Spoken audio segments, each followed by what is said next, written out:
The story begins with Woody Conrad, who is a member of the Conrad family. They are destined to inherit the talent of great figures. Woody was told by his father that he must inherit the Archmage title just like him and prove Woody's might. On the day Woody's talent was being bestowed, Woody was very eager to have the same talent as his father and walk the same path. To Woody's surprise, the talent he received was tree planting, a production-type skill.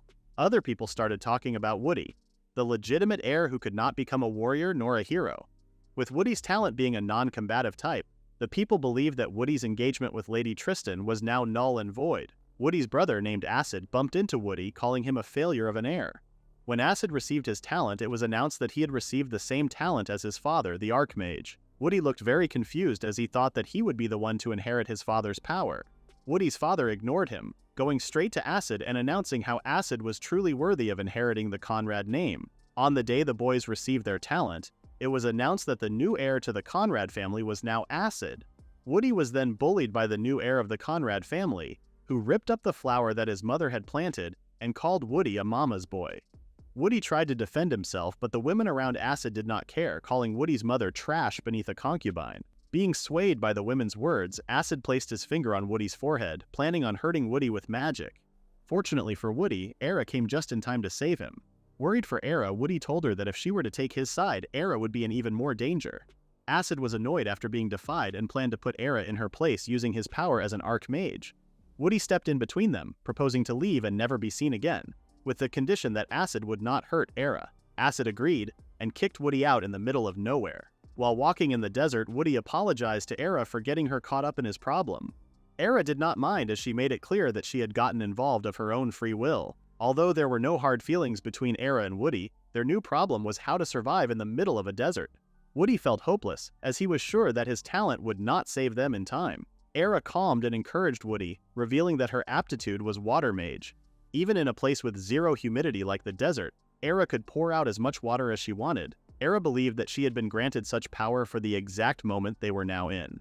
Touched by Era's words, Woody was about to thank Era when he accidentally consumed sand. Resting behind a boulder, Era told Woody that she had not expected the vast desert to be part of the Conrad family's territory. Since the desert was completely useless, both the kingdom and Woody's father abandoned ruling over it. After proposing to leave the Conrad house, Woody was then appointed as the ruler of the desert, thanks to Acid's advice. Woody was tasked with restoring the land by greening the desert. Noticing Woody going quiet, Era became worried and asked him if the heat had gotten to his head. When Woody responded that she might be right, Era then suggested that they take a bath together to cool off. The suggestion left Woody confused, making him think that they should consider Era's magic power. However, Era herself also could not see the point in them taking a bath under the scorching sun. Seeing skeletal remains in some parts of the desert, Ira assumed that there may have been locals living in the desert before. The problem the two were now facing was how to survive and carry out tree planting in such difficult conditions. After commenting that they needed more shade than the big rock they were resting at, Woody then pulled out his storage bag, telling Era that they had a tent, a table, and sleeping bags for them to use. When Era noticed a map, Woody explained that the map was already old and that he was not sure if they could even use it. Before Woody left, his father had given him the old map, making Woody wonder what his father was thinking. Receiving the map, Woody also wondered if his father still had a sliver of familial affection for him, and the thought that it might be true comforted Woody. Looking at the map only made the two feel hopeless, as it was all endless desert in every direction. Seeing an old settlement, Woody decided to go to that location, hoping that he could get some help and hopefully find a small oasis along the way. Era thought of an idea and told Woody that an oasis would solve their problem. Woody became excited thinking that Era had found an oasis on the map. However, that was not the case. Instead, Era suggested that they make an oasis themselves. Era proposed that they use Woody's talent to increase the greenery, creating an oasis in the desert with their own hands. Seeing Woody's expression, Era asked if her suggestion was not okay. Woody explained that the ground was completely dried up sand, and that even if roots were to take hold, there would be no nutrients for the plants to absorb, making it difficult for trees to grow. Even after being exiled and ending up in the desert, Woody felt that he was still useless, slowly beginning to believe that Acid was right about him. Although the facts stated that it was impossible, Era encouraged Woody to still give it a try. Era asked if she were to use her water magic. Could the trees continue to thrive? Hearing Era's words and feeling her warmth in his hand, Woody realized that Era was correct. However, Woody was also afraid that Era would be disappointed if he were to fail. Woody realizes that Era would never be disappointed in him, as she was the only person who did not abandon him, following him even into the middle of the desert. Woody believes that doubting Era is wrong, and that even if he were to fail and embarrass himself, he had no plans to give up and would not let Era die in the desert. With his new goal set, Woody then used his talent. It was only the second tree that Woody had ever planted with his power, but for Woody, it was his first step toward a new life. Woody was shocked, as he did not expect the tree to be so tiny. A notification screen appeared in front of Woody, informing him that he had gained a level, unlocking the tree planting status. While Woody was occupied with the notification, Era, on the other hand, was very much impressed after seeing Woody's ability. Reading more about his ability, Woody learned that if he kept leveling up, he would be able to unlock more skills. Woody received a recommendation to plant as many trees as possible and continue leveling up in the process. Woody was in shock as he could hear a voice in his head. Seeing Era's reaction, Woody assessed that Era could not hear the voice. Woody became nervous, as he had never heard of a talent talking back before. Learning that he would be able to unlock more skills, Woody, who had always thought that both talent and skills were the same thing, then thought that skills might be a power separate from talent that could enhance his tree planting ability. Hearing how a talent could be quite mysterious, Woody thought that he might be able to understand more about talent and skills as he kept leveling up. Woody wondered how he could first gain a level. He was then informed that leveling up is achieved once a certain number of trees are planted, and that in order to plant trees, smile points are required. It was then clarified to Woody that he didn't have to make someone laugh to gain a smile point, as making someone happy, excited, or even embarrassed was enough for him to earn a point. Seeing how easy the process was, Woody began to doubt how simple it was for him to level up. Woody was told not to overthink the process and was instead advised to hold Era's hand in front of him. Following his talent's instructions, Woody held Era's hand, stared into her eyes, and commented on how he liked how full of life she was, just like a tree. With Era's emotions all mixed up, Woody ended up gaining 7 smile points. Seeing Era turning red, Woody became worried. After seeing his smile points increase, Woody was informed that the number of points was proportional to the strength of one's feelings, explaining that Era's reaction showed how happy she truly was. With the points he received, Woody realized that Era was truly happy, beyond just their master-servant relationship. Even if Woody couldn't bring any positive change to his father and Acid, he was still happy to know that he could make someone smile. Woody thought that creating an oasis might be reckless, but he had now completely changed his mind. Wanting to use his tree planting ability to create a place filled with smiles and greenery, Woody wished to turn the desert into a land where everyone could live happily, without war or hunger.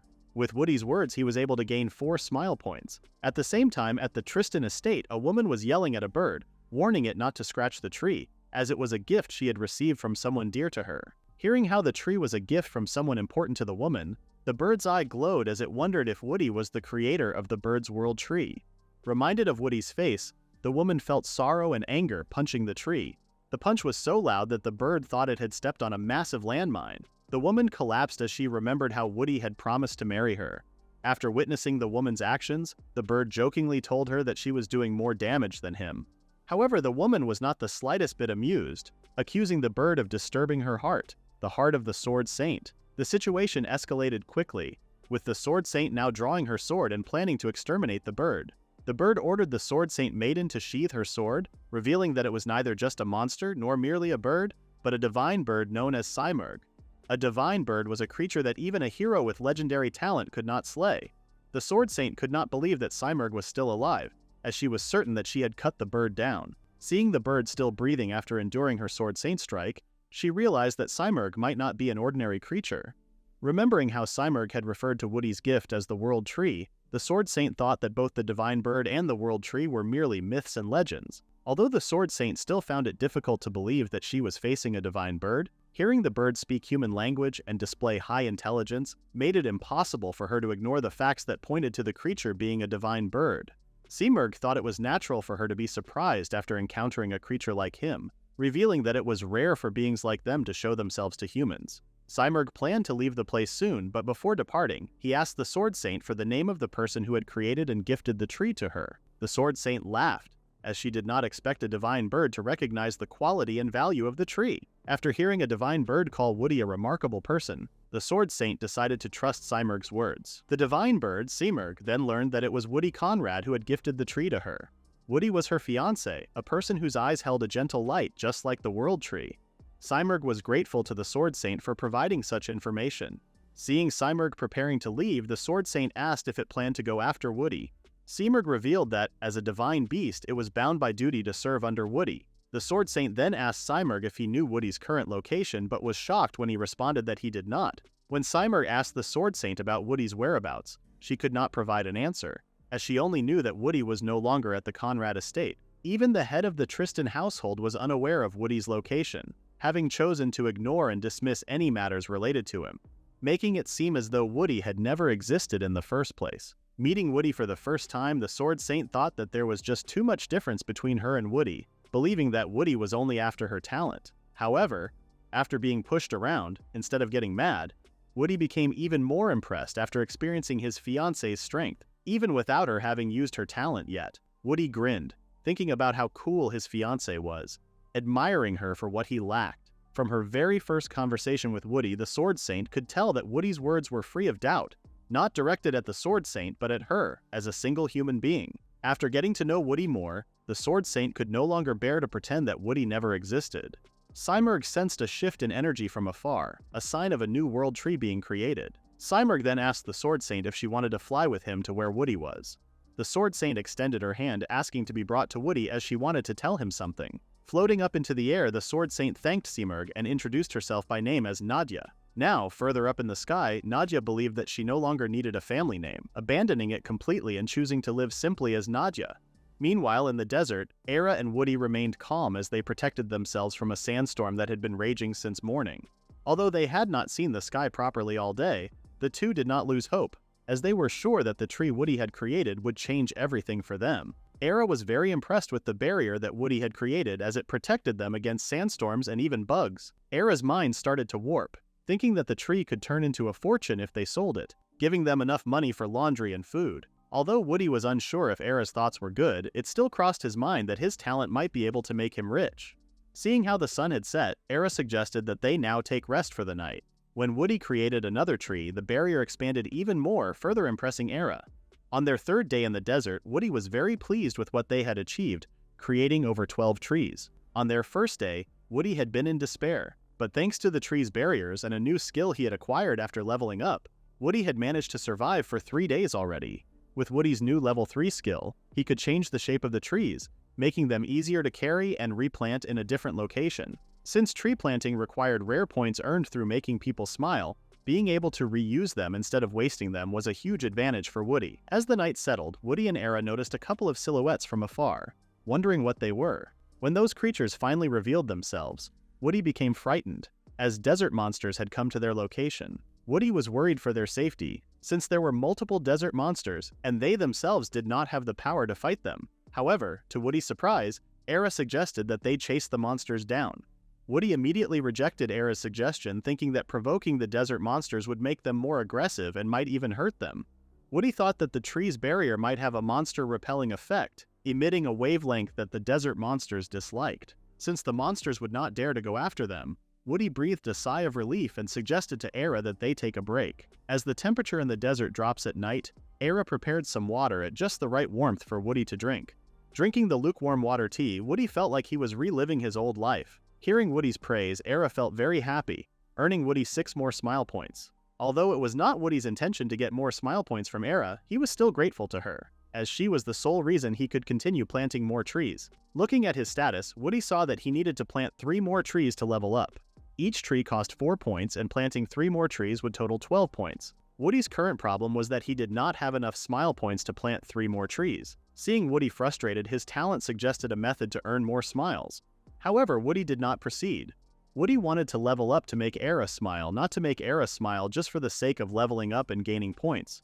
Woody accepted that his method might not be the best or fastest way to gain smile points, but he believed that a natural smile was more valuable than simply collecting as many smiles as possible. While checking through his past earnings, Woody realized that the average points he received from Era were around 6. However, his attention was drawn to the 4 points he had received earlier, which was very unusual for him. Woody remembered that the 4 points he had gained were from the time he wished to make the world a better and greener place. When Woody asked Era what she thought about his development plan, he was surprised to see Era lying on the sand, not moving. Era apologized to Woody for fainting from sheer happiness. Woody then remembered that when he had gained the 4 points before, Ira had also passed out. As Woody slowly uncovered the secrets behind the 4 points, a figure appeared above them, revealing itself to be Nadia. Falling from the sky, Nadia told Woody never to underestimate how stubborn she could be. Back at the Conrad estate, Acid learns of Nadia's disappearance. Receiving a letter from House Tristan, Acid read Nadia's message in which she declared her decision to relinquish her family so that she would not be forced to marry someone she did not love. However, rather than being angered, Acid was pleased by Nadia's actions and ordered his men to find her. Acid intended to break Nadia's pride into pieces, wanting her to understand her place. Before Woody was exiled, he met with Nadia, breaking the news that he was no longer her fiancé. As a farewell gift, Woody planted a tree at Nadia's home, making the tree a symbol that he would always pray for her. Nadia did not want to accept that and decided to look for Woody, abandoning everything she had. Woody was surprised when he saw Nadia falling from the sky. When Nadia landed in Woody's arms, she could no longer hold back her emotions, telling Woody that she had missed him. Nadia had never thought that she would see Woody again and even wondered if she might be dreaming. Meanwhile, Era, who was watching the two, held back her anger, as she had not expected Woody's former fiancé to appear. Ira apologized for interrupting the reunion and asked Nadia why she was in the middle of the desert when Woody was no longer her fiancé. Ira reminded Nadia that Woody had already visited her and bid her farewell. Nadia returned the question to Ira, asking why she was still with Woody when she had been employed as the personal maid to the heir of the Conrad family. Era proudly announced that she was no longer a maid of the Conrad house, having resigned immediately after Woody was exiled. Era had no interest in serving a house that did not understand Woody. Hearing about Era's resignation for the first time, Woody was shocked, as he had not expected that Era would hand in her resignation. Woody apologized to Era, as he had assumed all this time that she was still being paid. Woody was unsure how to pay Era, as he himself had no money. Era laughed, telling Woody that his concern was enough for her. She explained that while her decision may have sounded impulsive, she had made it with full awareness of the consequences. Woody still couldn't get his concern out of his head, even though Era reassured him that it was fine. To relieve Woody of his unnecessary worries, Era suggested that he could pay her in different ways. Seeing Era's reaction, Woody thought that he might have taken on a very dangerous debt. Observing the two, Nadia realized that Era was also like her, someone who had abandoned everything for the sake of Woody. Both Woody and Era were shocked to hear that Nadia had given up everything and asked her why she would even do such a thing. Nadia approached Woody, touching his lips and telling him that losing everything had made her realize what truly mattered. Nadia announced that moving forward she would always be Woody's fiancé. Woody's heart could not take the news, causing his whole body to heat up. Seamerg then approached Woody, calling him a ladies' man. Seeing a giant talking bird for the first time, both Woody and Era were speechless. Era then noticed that Seamerg had entered the barrier, making her believe that the bird was a high-ranking monster. Seamerg explained that he was not a monster, revealing his true identity as a divine bird. Hearing the words divine bird, Woody remembered that it was a mythical beast from their country's legends. Woody then thought that meeting a divine bird was already a massive discovery. However, he still had some doubts as there was a possibility that the bird was a scam. Nadia vouched for Seamerg, revealing that it was the divine bird that had brought her to him. However, both Era and Woody found Nadia's reasoning far too weak.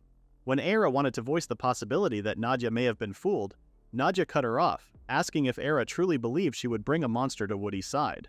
The tension started to rise again. After calming the two down, Woody explained to Seamerg that they were still trying to wrap their heads around the situation, and asked the divine bird why he had come to them. Seamerg praised Woody for asking a good question, informing him that his only reason was to meet the one who had created the world tree, Woody. Looking at the tree he had created, Woody wondered if Seamerg was really referring to his small tree as the world tree. All of a sudden, the tree emitted a bright light. Seamerg could not believe what he saw as Woody's tree suddenly bore the legendary fruit of the world tree. When Nadia asked Seamerg what was so miraculous about the fruit of the world tree, she pointed out that she had never seen such a fruit before, shining like gold. Seamerg was in total disbelief that Nadia had never heard of the fruit of the world tree and asked Woody if it was the same for him. Woody responded that he also had never heard of the miraculous fruit of the world tree before, asking Seamerg if it was really something to be that shocked about. Seamerg felt depressed as neither of the two could recognize the true value of the fruit. Woody apologized and mentioned that while he had heard of the world tree before, he still could not wrap his head around the fact that the tree he had created had borne the miraculous fruit. Seamerg then informed the three that understanding the correct knowledge was crucial, offering to explain the situation to them. The fruit of the world tree was the ultimate fruit, worth more than gold itself. Its taste surpassed all gourmet foods in the world, and it contained unparalleled nutritional value. A single bite of the fruit could cure illnesses and grant eternal youth and beauty. The miraculous fruit was traded at a value even greater than gold in the human world. The women were shocked to learn that such a fruit was not only more valuable than gold, but could also grant eternal beauty, something that many wealthy people desperately sought after. Simurgh shared that even among divine beasts, the fruit was highly coveted, and he revealed the possibility that others might come for Woody and the World Tree seeking the miraculous fruit. Thinking of meeting more divine beasts, Woody could not help but smile, excited at the thought of encountering the legendary creatures he had only ever read about in books. Worried, Era reminded Woody that they had already eaten several of the fruits. Nadia was shocked, as the two had just eaten a suspicious fruit without a second thought. Nadia was so worried about Woody's health that she ended up fainting. Nadia revealed that she had been searching from above the sandstorm the entire time, looking for Woody. Nadia thought that if Woody were in a very dangerous place like the desert, she had to find him as soon as possible. Nadia had completely forgotten to eat or drink for 2 whole days. Touched by Nadia's concern, Woody picked the miraculous fruit and gave it to Nadia, reassuring her as well that the fruit was not poisonous. Nadia was surprised that Woody would just simply give away a fruit that was worth more than gold. However, such things did not matter to Woody, as he cared more for Nadia's well-being. Accepting the fruit, Nadia thought that choosing Woody was something that she would never be wrong about. Woody gained 3 smile points after Nadia ate the fruit. Nadia could not believe that such texture and delicious taste could come from a fruit, calling it the ultimate flavor. Nadia felt satisfied, comparing it to the feeling of floating in heaven. Ira guessed that what Nadia tasted and felt were the universal nutrients that Simurgh had mentioned. Upon learning more about the fruit, Ira realized that the reason why they still felt so energetic and healthy might be because of the fruit. The entire time, Woody had thought that they felt healthy because of the barrier. Nadia then noticed the barrier that Woody had mentioned, realizing that the space inside the barrier was not being affected by the sandstorm. When Woody mentioned that being near the tree provided protection for them, Simurgh then informed everyone that the power of the World Tree was far greater than just a barrier. The World Tree formed a sanctuary around itself, bringing fertility and purification to the land within its domain. Woody learned that not only did the World Tree bring fertility and purification, allowing for any crops to grow within its domain, but its divine power also drove monsters away. It then dawned on Woody that the World Tree was the reason why the desert monsters never attacked them. Woody had never imagined that inside the barrier was actually a small sanctuary. Simurgh then told Woody that, from his perspective, Woody was far more extraordinary than the World Tree he had created. Nadia thought that Woody's tree-planting ability might actually surpass that of the Sword Saint and Grand Mage. Simurgh grabbed a hold of Woody's hand, hoping to make a deal with him about the World Tree. Simurgh informed Woody that the sanctuary was still pathetically weak, as the true effects of the World Tree were barely manifesting. Simurgh offered to grant his blessing to the World Tree, allowing for the sanctuary to immediately reach its full potential. Woody was swayed by Simurgh's words, but when Simurgh mentioned that he would only bestow his blessing and protect the tree if he received 1 miraculous fruit per day as compensation, Woody was shocked. Seeing Woody's reaction, Simurgh thought that he might have demanded too much, knowing that the fruit grew rarely. To Simurgh's surprise, Woody accepted the deal, revealing to Simurgh that there were plenty of world trees to bear the miraculous fruit. The news shocked Simurgh, as he had not known there was more than 1 world tree. Offering a miraculous fruit to Simurgh, Woody revealed that he had plenty of fruit stashed in his storage bag. Accepting Woody's offer, Simurgh was in total shock, as he thought that Woody was completely outside the norm.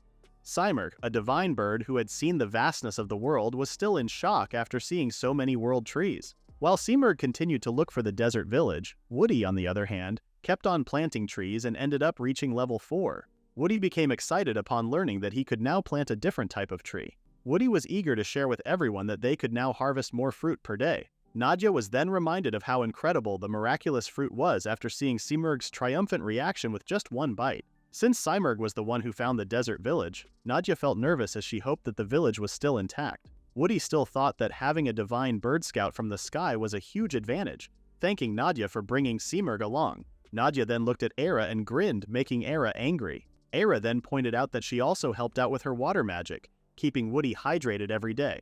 Woody appreciated what the two had done for him and thanked them. Just hearing Woody thank them made Woody earn 6 more smile points. Now that they were a party of 3 and a bird, it would lead to more conversations, producing more smiles and more trees. Woody almost forgot that he had unlocked a different type of tree and was reminded of it when he received a notification asking if he now wanted to plant the new tree. Woody was shocked when the list of trees he could plant was shown to him. Not expecting the list to be so extensive, Woody also learned that he wasn't just limited to planting world trees. After seeing the list, Woody thought of different types of fruit, making him believe that the world tree might technically be a fruit tree as well. While waiting for Simurgh's return, Woody decided to test his new skill and plant a new tree. When Woody selected the apple tree, both Nadia and Era found it cute when they saw a different type of plant. Woody explained that it was an apple tree, and though it was still a small sapling, once it grew, the three of them could enjoy the taste of apples. Seeing both Nadia and Era's reactions, Woody thought that they were still totally captivated by the world tree fruit. Woody revealed that they could plant different types of trees, even possibly creating a fruit orchard. The two thought that Woody's plan sounded amazing, and suggested that they immediately start one after establishing a bigger sanctuary. Nadia pointed out that the idea itself might be great, but planting and growing trees in the desert might seem impossible aside from the world tree, which was a special case. Woody thought that Nadia was correct, since trees need nutrients in the soil and water to grow, which is why most trees are found in fertile land. Woody then picked up the sapling, reassuring it that he would find a place for the small tree to grow. Woody then heard his name being called by Simurgh, asking Woody to follow him immediately. When Nadia asked Simurgh to explain what was going on, Simurgh responded that they would understand if they followed him. Seeing Ira's exhausted face, Simurgh shared that divine beasts like him have many rules, and that one of them is that they are forbidden from interfering too much in the affairs of the mortal world. The most that divine beasts could do is offer advice or guide Woody. The three realized that Simurgh had to remain a bystander, being restricted by the laws of the divine beast realm. Simurgh then directed their attention to the location where there were people lying on the sand. Thinking that those were dead bodies, Woody was shocked. Fortunately, both Nadia and Ira checked and confirmed that the two were still alive and had passed out due to hunger. Seeing someone suffering in front of him, Woody did not hesitate to offer the miraculous fruit to them. The two were excited to finally get a hold of food, but were worried since they did not have anything as payment. Woody told them that it was fine, reassuring them that they would be amazed once they tasted the fruit. As the two shared the fruit and took a bite from it, they immediately felt rejuvenated, making them feel like they had just had a feast. Seeing the effects of the miraculous fruit, Era and Woody were still amazed by it, even though they themselves had already experienced it. Woody smiled as he thought that even though his tree planting talent was a non-combative talent, he still had the capability to save people. The two thanked Woody, as they now felt more energized than they had before leaving their village. When the two mentioned a village, Woody asked if they were from a village nearby. The two suddenly became silent and responded after a brief pause. They revealed that they were indeed from a nearby village, but their village was now in ruins as it was currently in a terrible state and could not even be called a village anymore. One by one, everyone collapsed from starvation, rendering them unable to move. The two couldn't bear the hunger any longer and decided to go outside the village to chase down small monsters to feed themselves. However, their reckless decision ended up with them in the same situation as the others in their village, passing out from hunger. Nadia thought that the situation was way worse than she had imagined. Since there were people crying out for help, Woody decided to venture out to the village and share their fruit with everyone. Both Megu and Dan looked at each other, thinking that the gods had not abandoned them after all. Under the scorching heat, a family was on the verge of passing out from hunger. The father could only apologize to his children for not being able to feed them. The child then asked why the gods would not give them food and water, to which their father responded that the gods may have been slain by monsters. When the three arrived at the village, they were shocked at what they saw, as the place did not look like it was properly repaired. Megu and Dan were both grateful that Woody and the others still visited their village. Woody told the two that it was only right to help each other in times of trouble. Woody wanted to greet the village chief, but all of a sudden a man got out of his tent, approached Woody's group, and threatened them.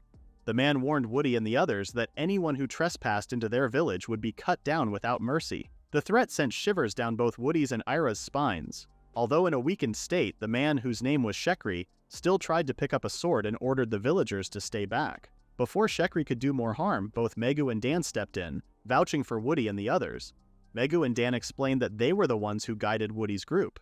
When Shekri asked why the two left the village, both Megu and Dan apologized and explained that they were just so hungry and thought they could handle small monsters. But that was not the case. Dan then informed their village chief that if they hadn't met Woody's group, they wouldn't have made it back. Finally understanding the situation, Shekri bowed his head, apologizing for his rudeness and thanking Woody for saving his people. Surprised by Shekri's change in behavior, Woody told Shekri that it was fine, as all they did was share some food. Woody thought that the village chief was scary at first, but after clearing up the misunderstanding, he saw a different person. Although the village chief looked very intimidating with one look, Woody could see that the village chief was also a caring person who would do anything to protect his people. Taking a closer look at his surroundings, Woody noticed that everyone was so thin and lifeless, only able to stand with sheer willpower alone. Shekri apologized once again to Woody and wanted to properly thank Woody's group for saving his people. However, their current circumstances would not allow them to, since nothing was left in their village. Nadia told Shekri that he didn't have to worry about it, explaining that Woody extended his hand, not seeking any gratitude. Ira portrayed Woody in a good light, telling the village chief that Woody was just a kind person who would help anyone in need. Hearing the compliments he was receiving, Woody couldn't help but feel embarrassed. Woody then went straight to the point and told Shekri that the reason they visited the village was to help the people and restore the village. Shekri looked confused as to how Woody would help their village. Shekri was surprised when Woody presented him with a plate full of fruits. Woody asked Shekri to share the food with everyone. With just one bite, everyone in the village immediately regained their healthy looks and had their stomachs full. After tasting the fruit, the villagers felt like they had ascended to heaven. Other villagers even hallucinated from the deliciousness, feeling as if they were being drawn toward the afterlife. Both Nadia and Era understood the villagers' reactions, as they themselves had experienced the same thing. Shekri's children cheered, informing their father that they now felt completely full with just one bite. Shekri hugged his children so dearly, as he had thought he would never see them again. Later that night, Shekri and Woody's group continued to talk about the village. Woody eventually noticed that the only young men in the village were Dan and Shekri. When Nadia asked if something had happened in the village, Shekri explained that there was always conflict in the desert, as water and food would always be the target of everyone. Ira was shocked to learn that people would kill for food, even though they belonged to the same location. Shekri explained that although the desert was vast, the people who lived there came from different backgrounds. Many were once burdened by heavy taxes or forced conscription in their homelands and fled as refugees, seeking refuge in the desert. Since the desert was filled with dangerous monsters, few would risk their lives chasing after refugees. Shekri also revealed that he too was once a desert dweller but had escaped from the hardships of his home and sought refuge in the desert. The desert was very dangerous, as not only did it have many desert monsters lurking beneath the sand, but it also lacked fertile soil, making it impossible for grass and trees to grow. Since the land itself was deemed impossible to cultivate, both the kingdom and the Conrad family had abandoned the place. Woody had no idea what to say about the village chief's feelings and experiences, as his family governed the location, yet did not extend a helping hand. Woody's father had imposed heavy taxes and ruled with tyranny, making everyone suffer and pushing them to live in such a dangerous place. Woody wondered if his father had turned a blind eye to everything, just as he had pushed Woody's existence out of his sight. Looking at the sky and thinking about how breathtaking it was, Woody thought that he might finally be seeing things more clearly now. Seeing the worst parts of the land they governed, Woody decided to take matters into his own hands and help the people in the desert if his father refused to do so. Simurg then approached Woody, asking him if he had now made his decision. Full of determination, Woody walked toward Shekri, informing him of his plans to create a world where people could live peacefully, free from conflict. Shekri became alarmed when Woody revealed his true identity as a noble. Woody believed that it was his duty as a noble to protect his weaker people and work for their well-being. After seeing the reality of the desert village, Woody felt shame and regret for not knowing the extent of their suffering. Bearing his ignorance as his sin, Woody decided to start his plans in the desert village, working toward building a brighter future where everyone could smile forever. Woody promised that he would turn the land into a place of prosperity. If Woody's plans ever came to fruition, he only asked that Shekri allow him to make the place his domain. The villagers were still talking about what Woody had proposed to the village chief. They assumed that Woody might be exhausted from the desert heat and did not know the environment of the place he was trying to rule. When morning came, Megu was woken up by a leaf landing on her face. Dan then entered the tent, waking Megu up completely. Dan showed Megu their breakfast, fruits that he had harvested himself. Megu thought that she must be dreaming, as she had just eaten a delicious fruit yesterday and was once again blessed with another fruit for breakfast. When Megu stepped out of their tent, she was surprised to see their village full of trees and people wearing smiles on their faces. Both Nadia and Ira were helping the kids pick out the fruits they wanted to eat. Ira suggested that they keep eating first and then continue harvesting together later. Megu approached Woody and Shekri, who both greeted her with a good morning. Confused by what she was seeing, Megu told them that they should have woken her up if something miraculous had happened. Seeing how exhausted Megu had been yesterday, Dan thought it best not to wake her up and instead let her rest and regain her full strength. When Dan mentioned that he wanted to harvest fruit with everyone, it made Megu mad and she decided to ignore Dan. Woody was worried about the two, but he was reassured that they would be fine since the village was finally coming to life. Shekri still could not believe that a huge tree had grown in the middle of the desert overnight, making him think that everything was just a dream. Since the villagers' biggest problem was hunger, Woody decided to solve that problem first. Along with the world tree, Woody planted fruit trees that he had experimented with in the desert before. When Woody had first planted an apple tree in the desert, He thought that it wouldn't survive and removed it right away, but it turned out that the trees Woody planted with his ability weren't normal, as they could actually grow and bear fruit even on the sand. The smile points Woody collected came from Dan, Megu, and the entire village. Even though Woody was the one who planted the tree, he knew that the miracle itself was not something he had achieved alone. Woody believed that the miracle was brought to life by everyone's feelings. Nadia and Ira then informed Woody that they had distributed the fruit to the villagers. Both Nadia and Ira were full of praise for the fruit, saying that it provided a person with enough nutrients, not just for the body, but also for the soul. Fruits had always been considered just a snack, but after meeting the people of the desert village, Woody came to understand that everything was different now. With fruit as a valuable item for the desert people, Woody then thought of ways he could use the fruits, trading them in exchange for other necessities. However, Woody realized that he might be getting ahead of himself and planned to first fulfill his promise to Shekri. Woody thought that if he somehow made the place his sanctuary, then they would be able to establish a real orchard and save everyone from food shortages. Seeing Woody's innate talent for himself, Shekri revealed that he knew only nobles were granted special powers, which planted hatred in him toward the nobles. No matter how great the nobles' powers were, they would only use them for their own selfish desires, seeing others as nothing more than resources to exploit. However, after meeting Woody, Shekri thought that Woody might be the odd one out of the rest. While everyone else abandoned the desert, Woody himself made sure that he could try saving the village. The first time Shekri heard of Woody's plans, he was shocked, and explained that it was not because he doubted whether it was possible. The moment Shekri looked into Woody's unwavering eyes, he thought that Woody looked like a person who had already seen the land of prosperity, and after witnessing Woody's ability, Shekri realized that he was not mistaken. The agreement had been fulfilled. Shekri knelt in front of Woody, recognizing Woody as the lord of their territory. Everyone had the same thought as Shekri, as they were very much indebted to Woody for saving them from death's door. Woody could feel the warmth of everyone's gratitude and the even greater expectation the village had placed on him for a future of abundance. Finally feeling the weight of owning land, Woody was now determined to proceed with the path that he had chosen, the path of prosperity. Everyone was surprised when Simurgh appeared.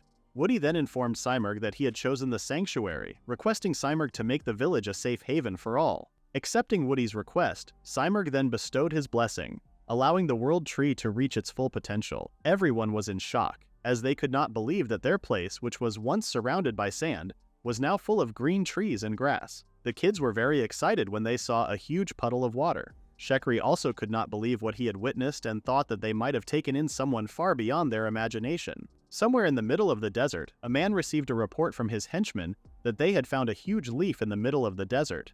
Seeing the leaf and how it looked like it had been torn from a branch, the man stood up as he became very excited to take what Woody had created, claiming that everything in the desert belonged to him. Taking inspiration from a kingdom known as Prosperity, Woody decided to name the land that he now governs as Wenti. The elderly in the village did not expect that they would see the day when their desert village would turn into a paradise, bearing a grand name like Wenti.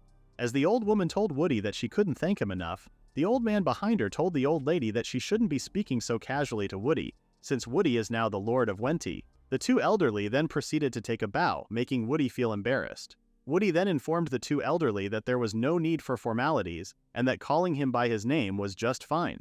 Woody then informed everyone that he had already planted more fruit trees and hoped that they would eat to their heart's content. Era then called for everyone's attention, announcing that the freshly picked fruit party was about to begin. The announcement brought smiles to the children's faces. Nadia suggested to Woody that they take a short break, sharing how even harvesting the fruit was now a bit tiring. Woody planted 4 times the original amount they had planned for the village and now had over 24 trees. Nadia then mentioned that thanks to the sanctuary, they had now created an incredible orchard. Woody mentioned that each tree grew 5 fruits per hour, reassuring everyone in the village that they wouldn't be hungry anymore. Simurgh then joined their conversation, stating how the fruits grown by each tree rivaled even the fruit of the world tree in quality. Simurgh thought that he was already amazed enough by the miraculous fruit of the world tree, but was surprised after tasting the fruits of the other trees that Woody had planted. Simurgh stated that the reason why the other trees bore fruit overnight was not because of the sanctuary's power. The trees Woody planted were mixed with arborism, causing the trees to grow at an entirely unnatural rate. Since the world tree also produces fruit per day, Woody believed that arborization also worked for the world tree. Simurgh became nervous, thinking that he might be the only one overthinking. Woody then asked Simurgh to follow him, as Woody wanted to show the divine bird something. Simurgh was in shock when he saw a withered tree. Woody explained that the tree was planted outside the sanctuary the night before. The tree grew enough to bear fruit, but by morning it had already withered. Even though the trees inside the sanctuary were still living, Nadia realized the stark difference between the trees that were planted outside the sanctuary. Woody informed Simurgh that trees grown with arborization still needed a water source to survive. From what Woody observed, only the world tree was an exception. Simurgh believed in the importance of testing different things for the future, and then gifted Woody as a reward for his diligence. Woody was surprised when he was handed a huge slice of meat. Seeing how the meat was too heavy for Woody, Nadia immediately took the meat, removing the burden from Woody. Woody asked Simurgh if it was all right for them to receive something so valuable. However, Simurgh did not see the meat as more valuable than what he had already received, which was the miraculous fruit. Simurgh explained that he felt he was receiving too much in their deal, which made him decide that he would give Woody monster meat and materials as a gift.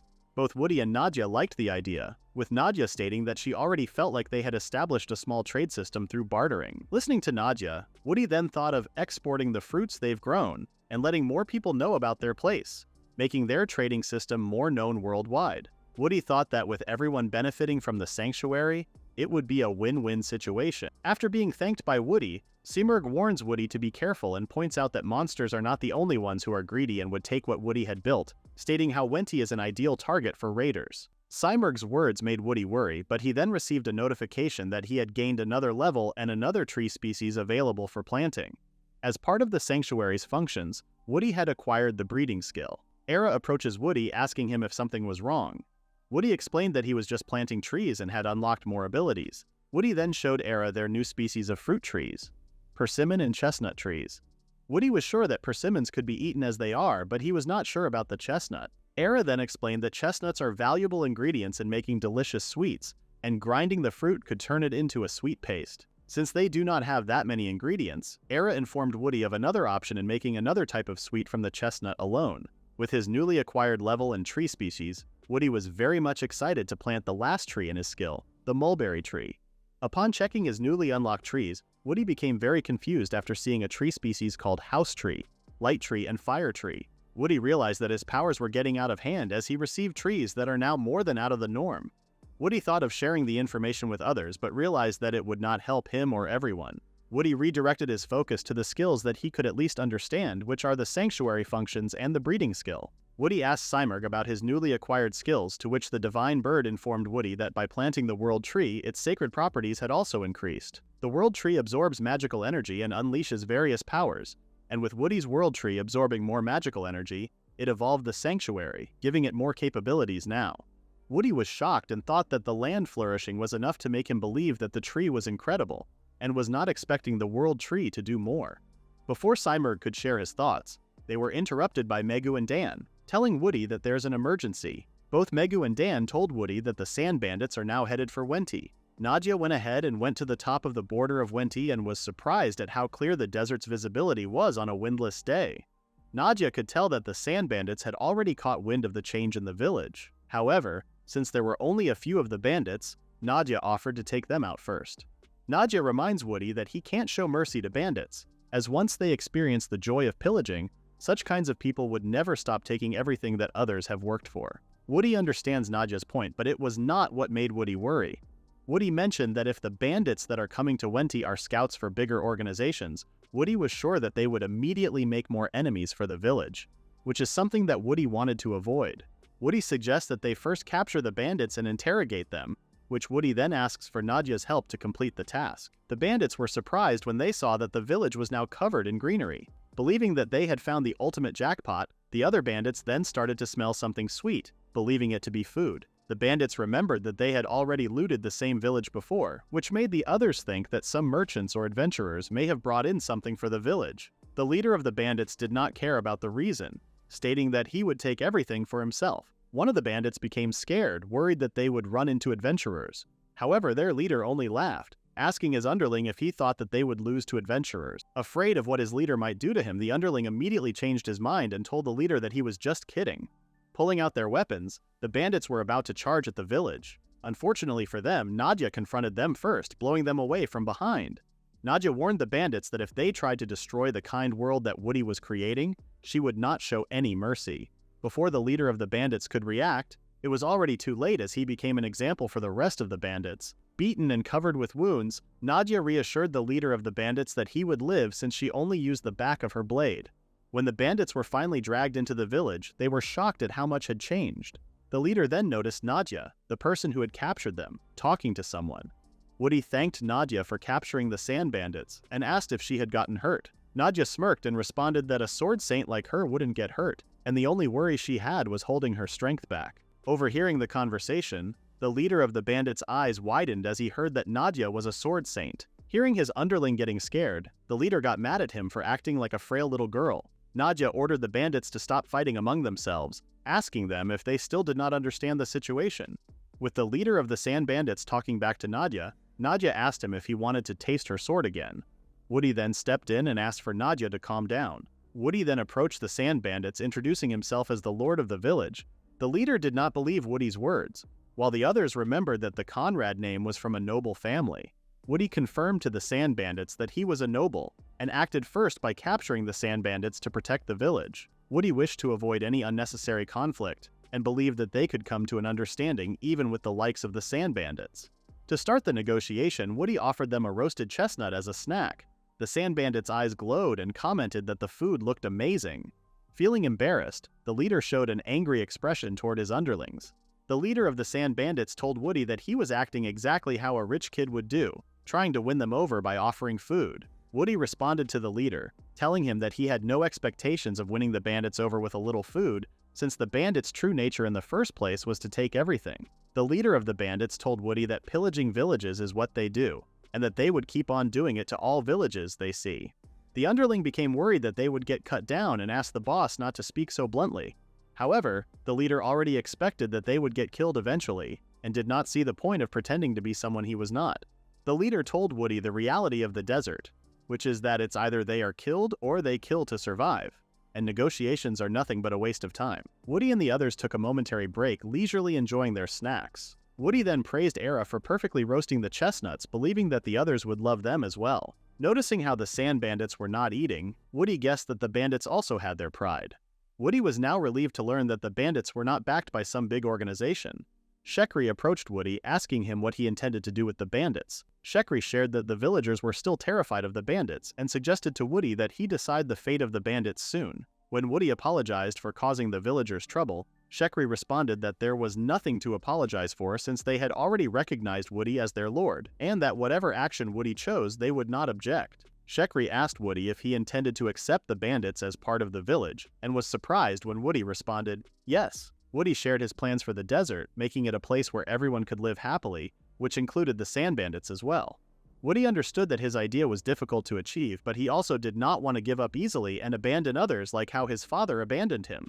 While Woody was busy talking to Shekri, the leader of the group wanted to take the opportunity to escape, and ordered his men to get up. However, knowing that Nadia would just stop them made the other bandits feel weak, and they told their leader that they would just be wasting their energy. The other bandits then thought of other ways to survive in their current situation, which included asking for an apology from Woody.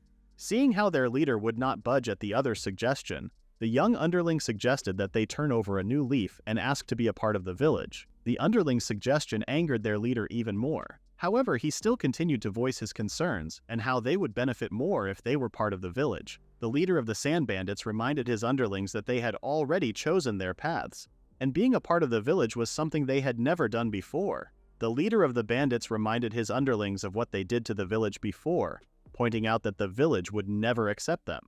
Understanding his leader's point, the young underling still wanted to bow his head and beg for forgiveness, trying everything he could in order to survive. As the leader called the young underling a coward for blinding himself over the promise of food, the young underling clarified to the leader that he was not blinded by the food, but he just wanted to keep on living alongside them like always. The young underling would not hesitate to throw away his pride of being a bandit just to see them all survive and live a different life. Era was so happy to see a treehouse in the sanctuary, believing it to be hers and Woody's brand new love nest.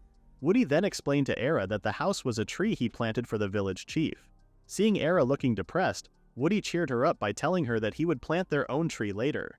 When Nadia finally saw the house, she was surprised to see that the plant Woody had planted was actually shaped like a house. Woody informed Nadia that the treehouse was not only shaped like a house but also had furniture, making it a real home. Nadia's eyes glowed, believing the tree would elevate the quality of the village.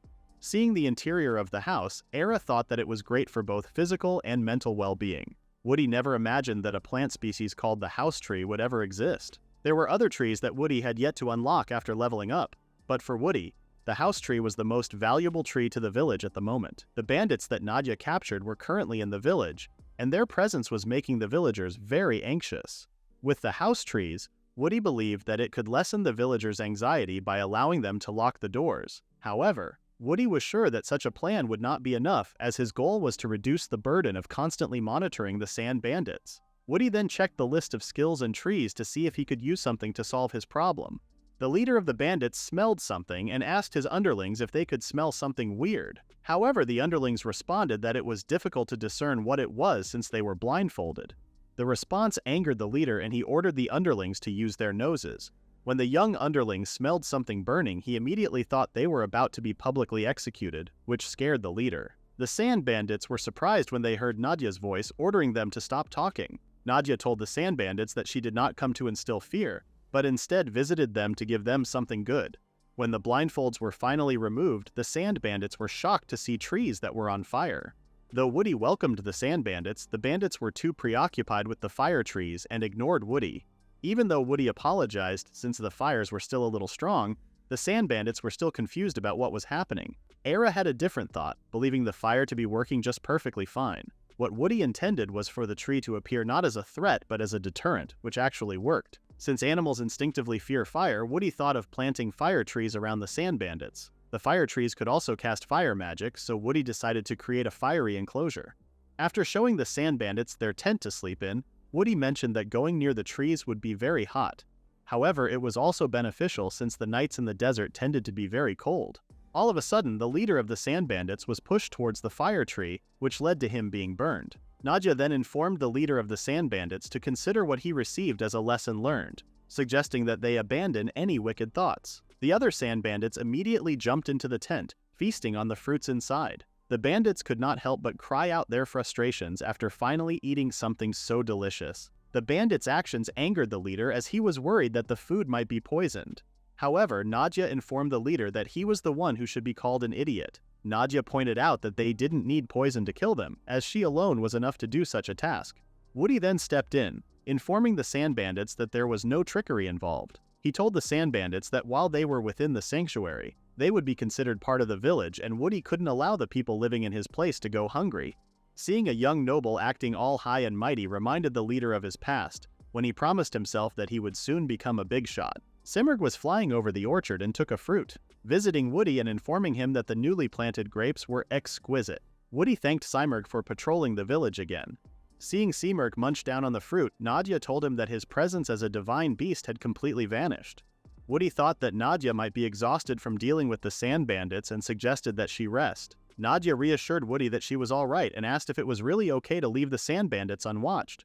Woody also reassured Nadia that leaving the sand bandits unattended was fine, revealing that he had made adjustments to the fire tree enclosure, trapping the area inside with fire. Following Woody's orders, Nadia then laid down on the bed, hoping that they could make the night more passionate. Nadia's actions enraged Ira, who told the Sword Saint that there wouldn't be any sneaky rendezvous allowed. Believing himself to be a nuisance, Simurgh decided to leave and head toward the World Tree. While Simurgh thought that the World Tree bore fruit, Woody revealed that the tree did not have any fruit, which shocked Simurgh.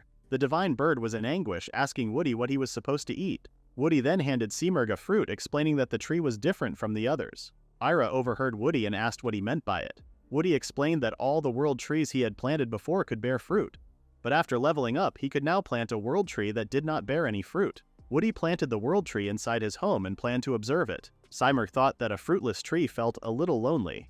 However, Woody thought differently, believing the fruitless world tree to be something necessary for them. Thinking about how valuable a world tree was, Nadia and Era became worried that the sand bandits would do something rash if they ever found out the true value of the world tree.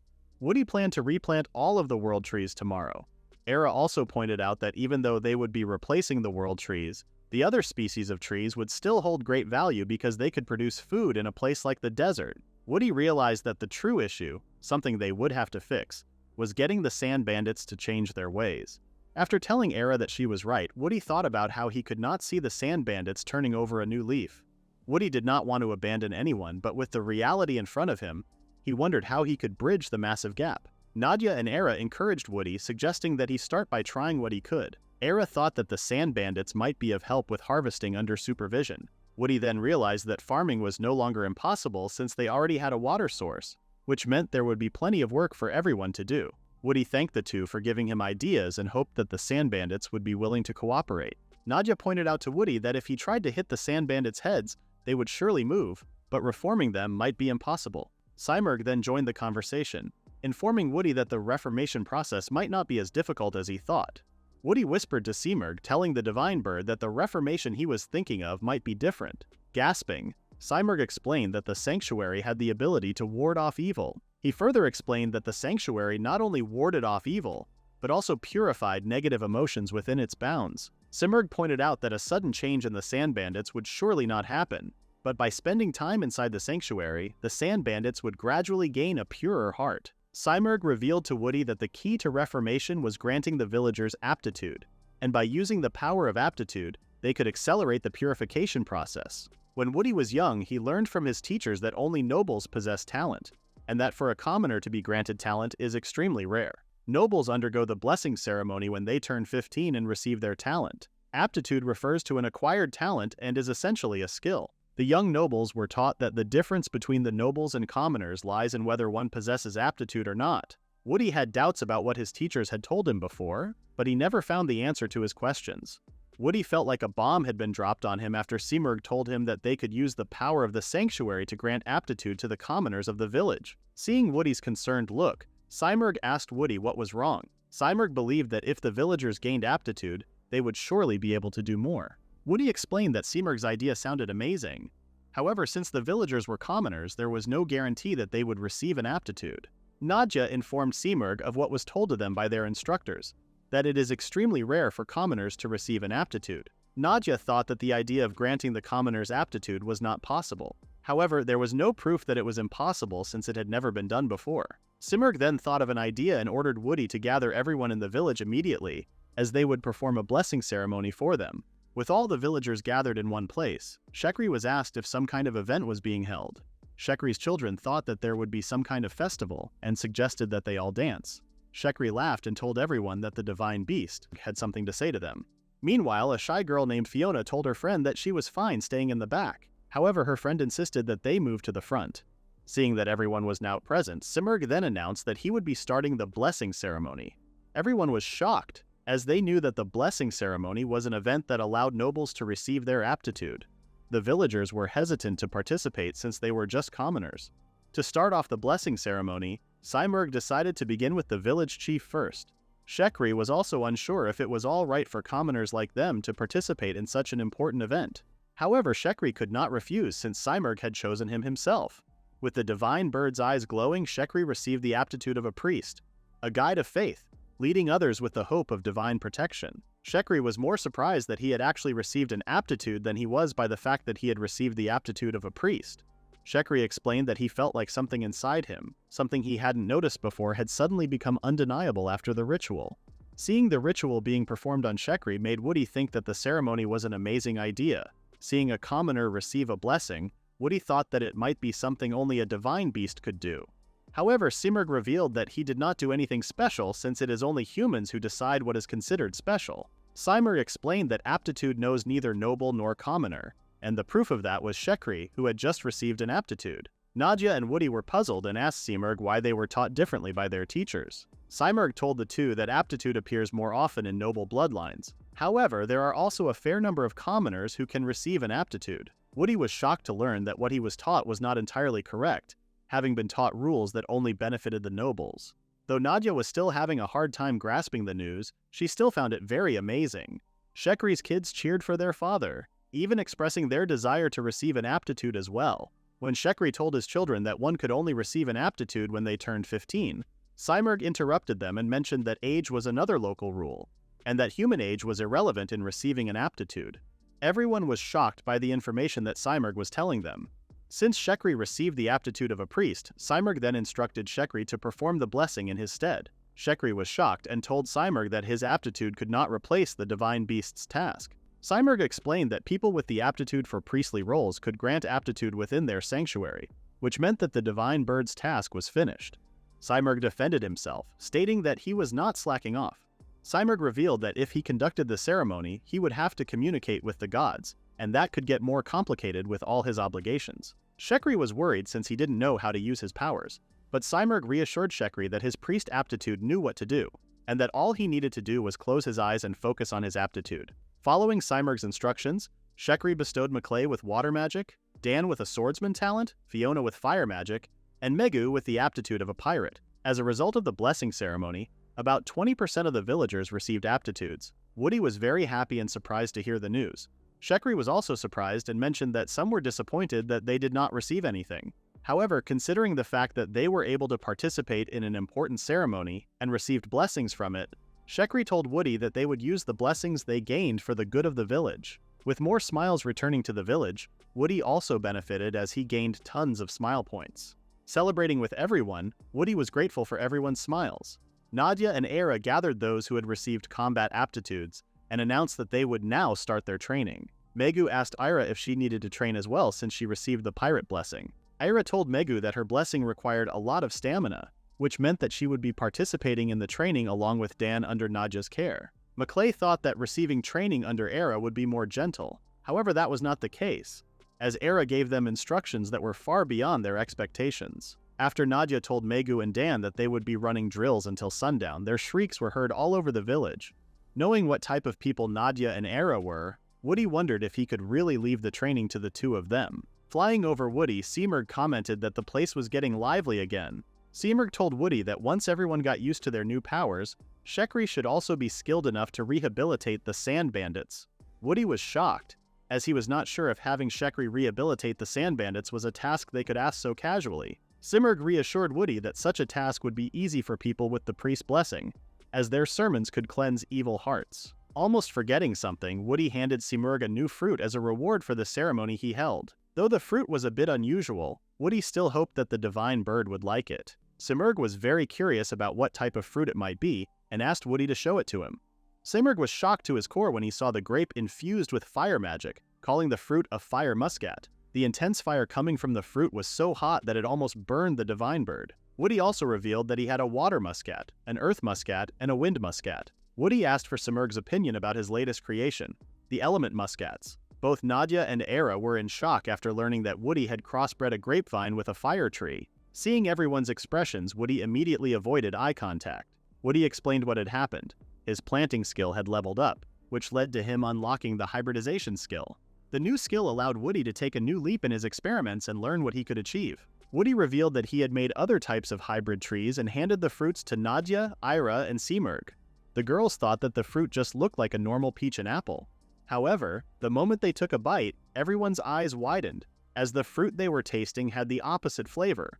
The apple tasted like a peach, and the peach tasted like an apple. Both Nadia and Ira were a bit concerned since the fruits were messing with their heads, as the taste did not match the fruit's appearance at all. Woody revealed that the fruits were called momoringo, a fruit that Woody had crossbred from a peach and an apple. When Ira asked why the fruits tasted different, Woody explained that it was because the fruit had inherited different traits from its source, resulting in unexpected flavors. The momoringo tree produced 4 different types of fruit. Listening to Woody made both Nadia and Ira curious about experimenting with different fruits, wanting to know what kind of results they could achieve. After agreeing that combining 2 fruits would not guarantee that the new fruit would be delicious, Woody was then scolded by Nadia for crossbreeding a fruit with a fire tree, telling Woody that his actions were reckless. Woody explained that he just couldn't suppress his overflowing curiosity. Woody then apologized to Simurgh for giving him a fruit mixed with a dangerous element. He was surprised when Simurgh consumed the fire muscat, but he was even more surprised when Simurgh looked completely fine after eating it. Putting out the fire on Simurgh's head, he apologized again, as he did not expect Simurgh to actually eat the fruit. Simurgh commented that the fruit was an exotic delicacy. However, he added that it was not a fruit that could be eaten by an average person. The heat of the fire muscat had the same intensity as a beginner-level fire spell, which was something that couldn't be considered delicious at all. When Simurgh tasted the wind muscat, he suddenly jumped with happiness, commenting that the fruit he had just tasted was absolutely delicious. Simurgh then informed Woody that he had made a major discovery with the wind muscat. The wind-imbued grapes were pure bliss for beings like Simurgh, who was attuned to wind magic.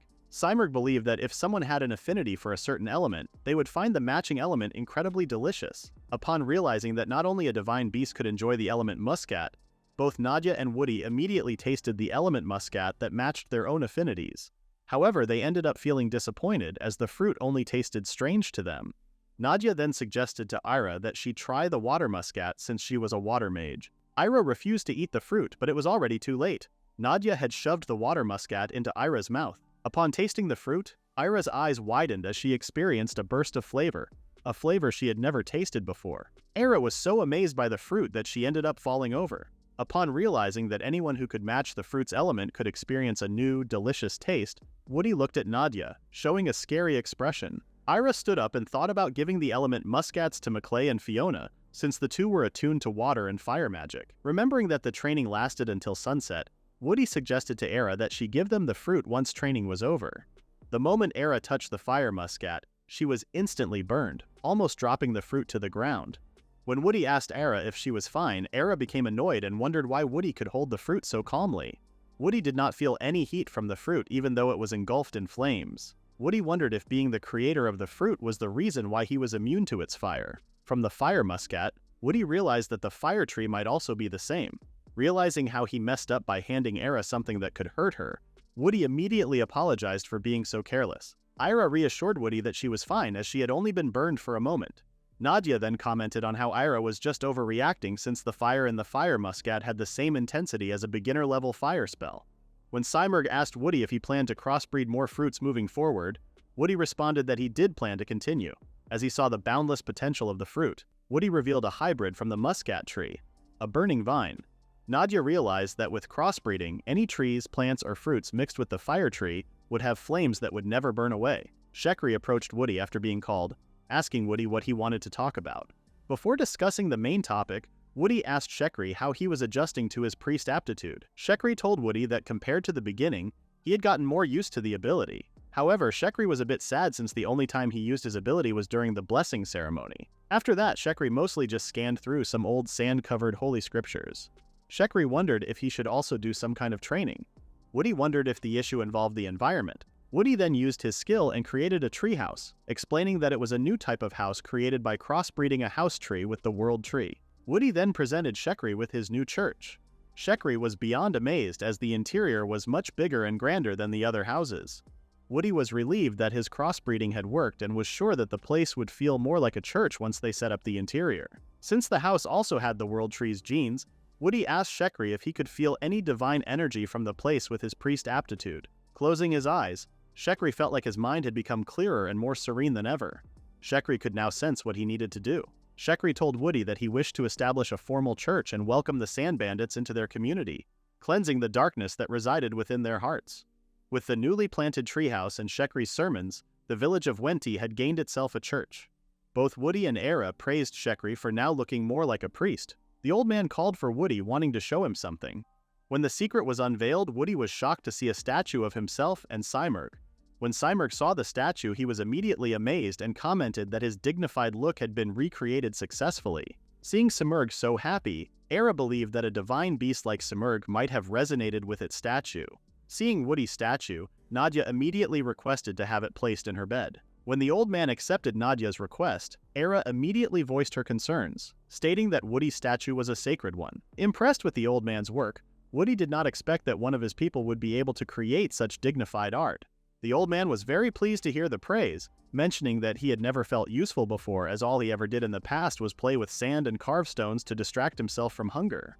With tears in his eyes, the old man told Woody that the empty, meaningless house he once had now felt like it had been given purpose. Hearing the old man's story, Woody and the others could not help but tear up and sympathize with him.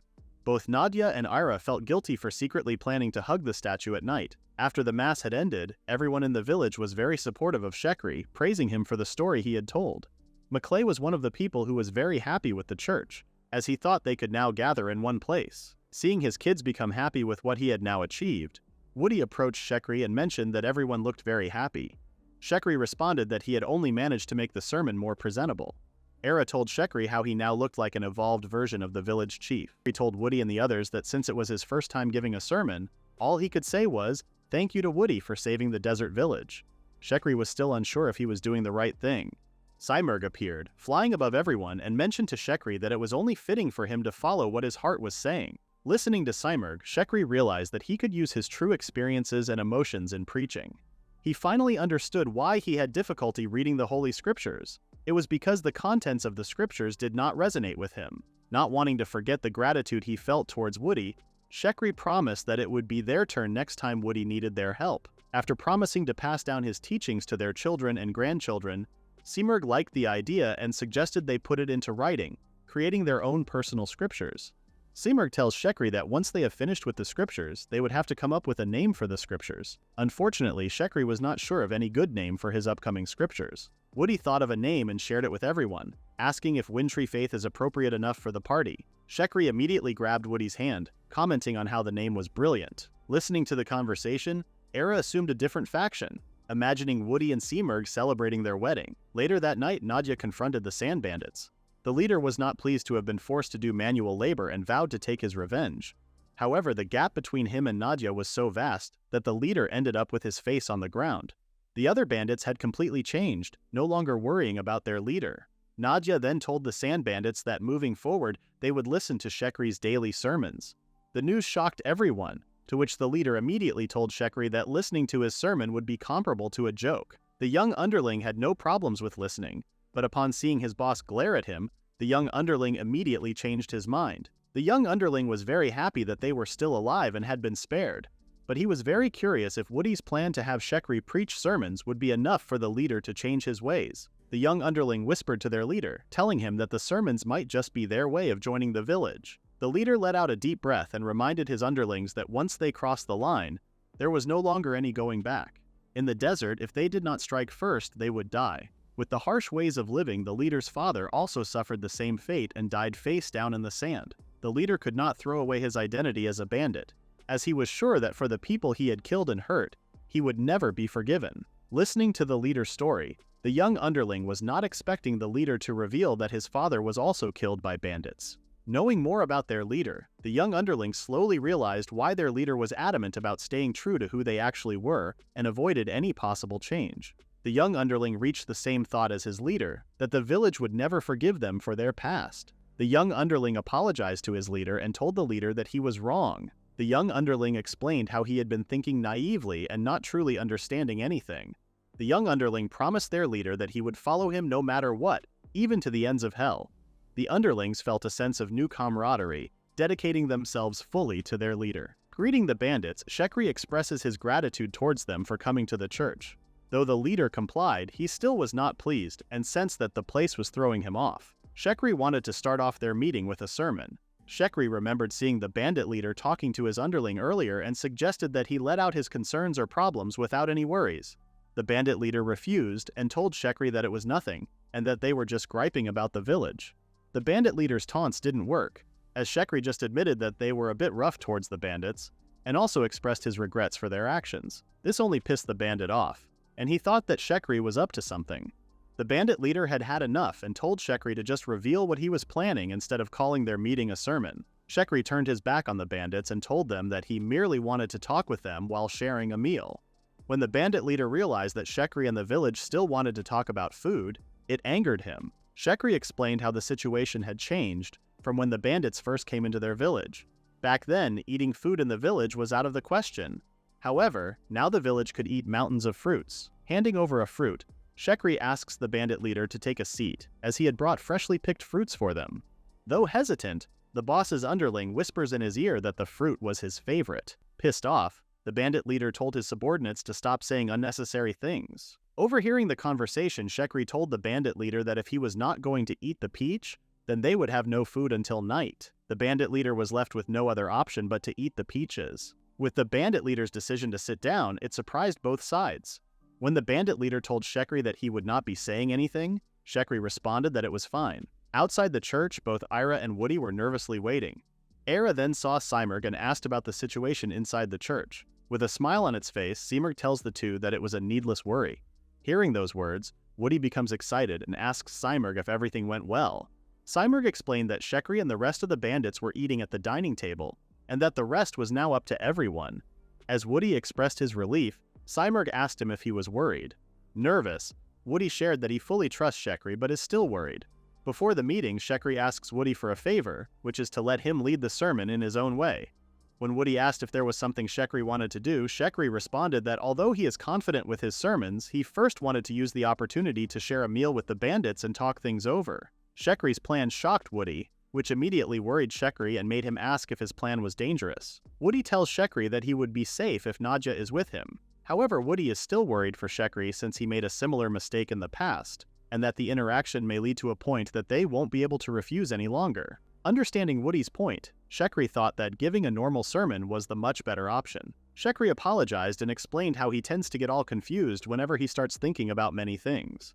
Despite being a priest, Woody could tell that Shekri still feels uncertain in his way, and may still be searching for his own path of preaching that is true to himself. Woody wonders if what he had said was correct and if he can really do something to help Shekri. Reminiscing Ira's happy expression, Woody agrees to Shekri's plan, though there was a possibility that Shekri's plan may fail.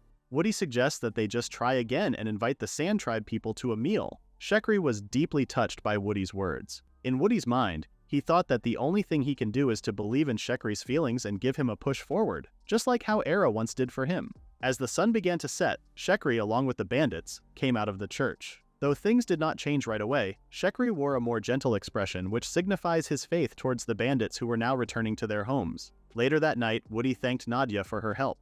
Nadia responds that she merely did nothing but kept an eye on the bandits. With the bandits behaving, Nadia ended up having stiff shoulders from staying still for too long. To ease Nadia's tension, Woody took responsibility and plans to massage Nadia's shoulders himself. Embarrassed, Nadia suddenly mentioned how she wanted to have her body fondled in places where people can see. This surprised Woody, wondering if he was hearing Nadia right. Nadia turns and tells Woody that she would be willing to accept whatever Woody wishes to do, and that he may massage her as hard as he likes. Ira had enough of Nadia and decides to offer her both a massage and a freshly grilled meat. With the smell of meat tempting, everyone ate it and was surprised at how delicious it was. While Nadia is still relishing the taste of the meat, Simurg asks her about the sermon and how it went, and if her pastoral training helps things wrap smoothly. Nadia clarifies that things didn't go smoothly but still went well. Nadia believes that things just went according to Shekri's way. Earlier inside the church, Nadia continued to observe the bandits who were enjoying the peaches. Despite the heavy atmosphere, the sermon somehow made it to the meal portion. Looking at the peach, the bandit starts calling the fruit Momo, and compliments how it looked good. This annoyed the bandit leader and told the underling to be quiet. Shekri laughs and tells the bandits that the peaches are soft, and that one has to handle it gently when picking it off the tree. The bandit becomes excited, asking Shekri if Momo turned into a tree. With everyone becoming excited, Shekri suggests that they try harvesting the fruit themselves.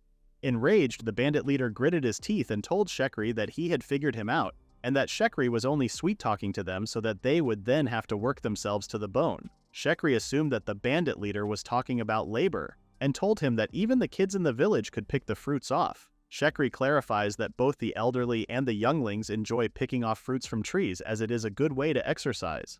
Holding off his anger, the bandit leader couldn't believe what he was hearing. Staring at Shekri, the bandit leader admitted that he could not read Shekri at all. However, he too is confident that he wouldn't be fooled. The bandit leader believes that the scriptures that Shekri is reading have some kind of trap. When Shekri notices the bandit leader glancing at the book, he picks it up and asks the bandit leader if he was curious about the scriptures. Shekri tells the bandit leader that there was no need for any suspicions towards the book, since he only considers it as his personal journal. The bandit leader was shocked as he had never expected for the book to be a journal. Shekri explained that he has recorded his thoughts based on his experiences in the village, and to soon pass the things he learned to the children so that it wouldn't be forgotten. Shekri tells the bandits how parents do not want for their kids to make the same mistakes as they did, and that sermons are the tools to pass the knowledge to everyone. The bandit leader thought the book was just a load of useless things. Shekri shares that the bandits are also included in his journal, and that it talks about how the bandits suddenly showed up and took all the little food that they had. The underling bandit nervously laughs as he admits that what was written in the book was the truth. In Shekri's journal, he also included their days of unending starvation and the children who were born and raised in it. Fortunately for the village, they were saved by Woody and his companions, thus transforming the village into a land of abundance. Shekri shares with the bandits the story of how their village became what it is now, and how Woody saved them all. The young underling felt displeased since in Shekri's book, it sounded like they were the total villains.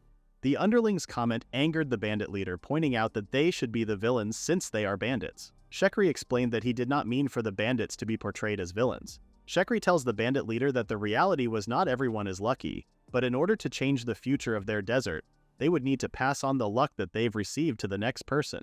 Shekri stretches out his hand, sharing his decision to share the bounty of their village with everyone, including those who have caused them pain in the past. Shekri believes in the saying that food tastes better when shared with everyone, which is also the reason what makes the food the most delicious. Inside their tent, the bandit leader couldn't stop thinking about what Shekri said, that the food tastes better when shared with everyone. Meanwhile, in Woody's room, Woody, who had dozed off, was suddenly awoken by a presence that appeared out of nowhere. Recognizing the person to be Acid, Woody was confused and was certain that Acid couldn't be present in front of him. The person then smiles and reveals that he is just an illusion that Woody created. Confused, Woody wondered if he was currently having a dream. The mysterious person tells Woody that he is the fear and anxiety in Woody's heart. Shocked, Woody responded that he does not feel fear nor anxiety right now. The mysterious person continued talking, telling Woody how nice it would have been if everything had stayed a happy ending forever. Copying Woody's image, the copycat reminded Woody about how he was supposed to become the Grand Mage. A flash of light appeared beside them, and they saw a glimpse of his past self and his parents. Woody, who thought that things would eventually go well, ended up getting betrayed after believing. Woody then woke up from his nightmare, shaking. Looking at his companions still sleeping, Woody thought how glad he was that the fear and anxiety were just a part of his dream. Woody assumed that both his fear and anxiety had faded a little thanks to everyone in Wenti. Woody guessed that the weak part inside him was growing stronger because of what happened with the sand bandits. However, Woody was certain that Shekri's preaching went off without a hitch. With a determined look, Woody tells himself that he can't let fear or anxiety control him. The next day, Woody was woken up by Nadia, scaring him. Nadia then informs Woody that something terrible was happening outside and that he should come quickly. Scared of what the terrible thing might be, Woody immediately thought of the sand bandits. What crossed Woody's mind was that the sand bandits had successfully rebelled and had taken control of Wenti. When the panting Woody finally arrived, the bandit leader confronted him and ordered Woody to have them help with their harvest. Woody was confused at what was happening. Shekri apologized and revealed that he was the one who invited the bandits to help with their morning harvest. The bandit leader clarifies that he never wanted to work in the first place, and that her underlings just wanted to try harvesting, which he just went along with. Understanding the situation, Woody agrees to have the sand bandits help, and decides to pull back the iron tree. Concerned, Nadia asks Woody if that was okay. Woody responds, telling Nadia that they will just leave it up to Shekri. After picking off their first fruit, the sand bandits couldn't hide their excitement and thought the task was much easier. Looking at everyone, Woody thought how everything still feels like a dream and not the nightmare that he had last night. Nadia agrees and apologizes to Woody for suddenly waking him up. When Nadia got up early for the village patrol, she was ordered by Shekri to bring Woody out right away. Nadia thought that the time had finally come to cut the sand bandits down, but later realized that she had jumped the gun. Looking at Nadia's expression, Woody asks her to stop looking so disappointed. Era then approaches Woody, telling him that he was still in his pajamas. Finally noticing his outfit, Woody explained that he rushed out in a panic.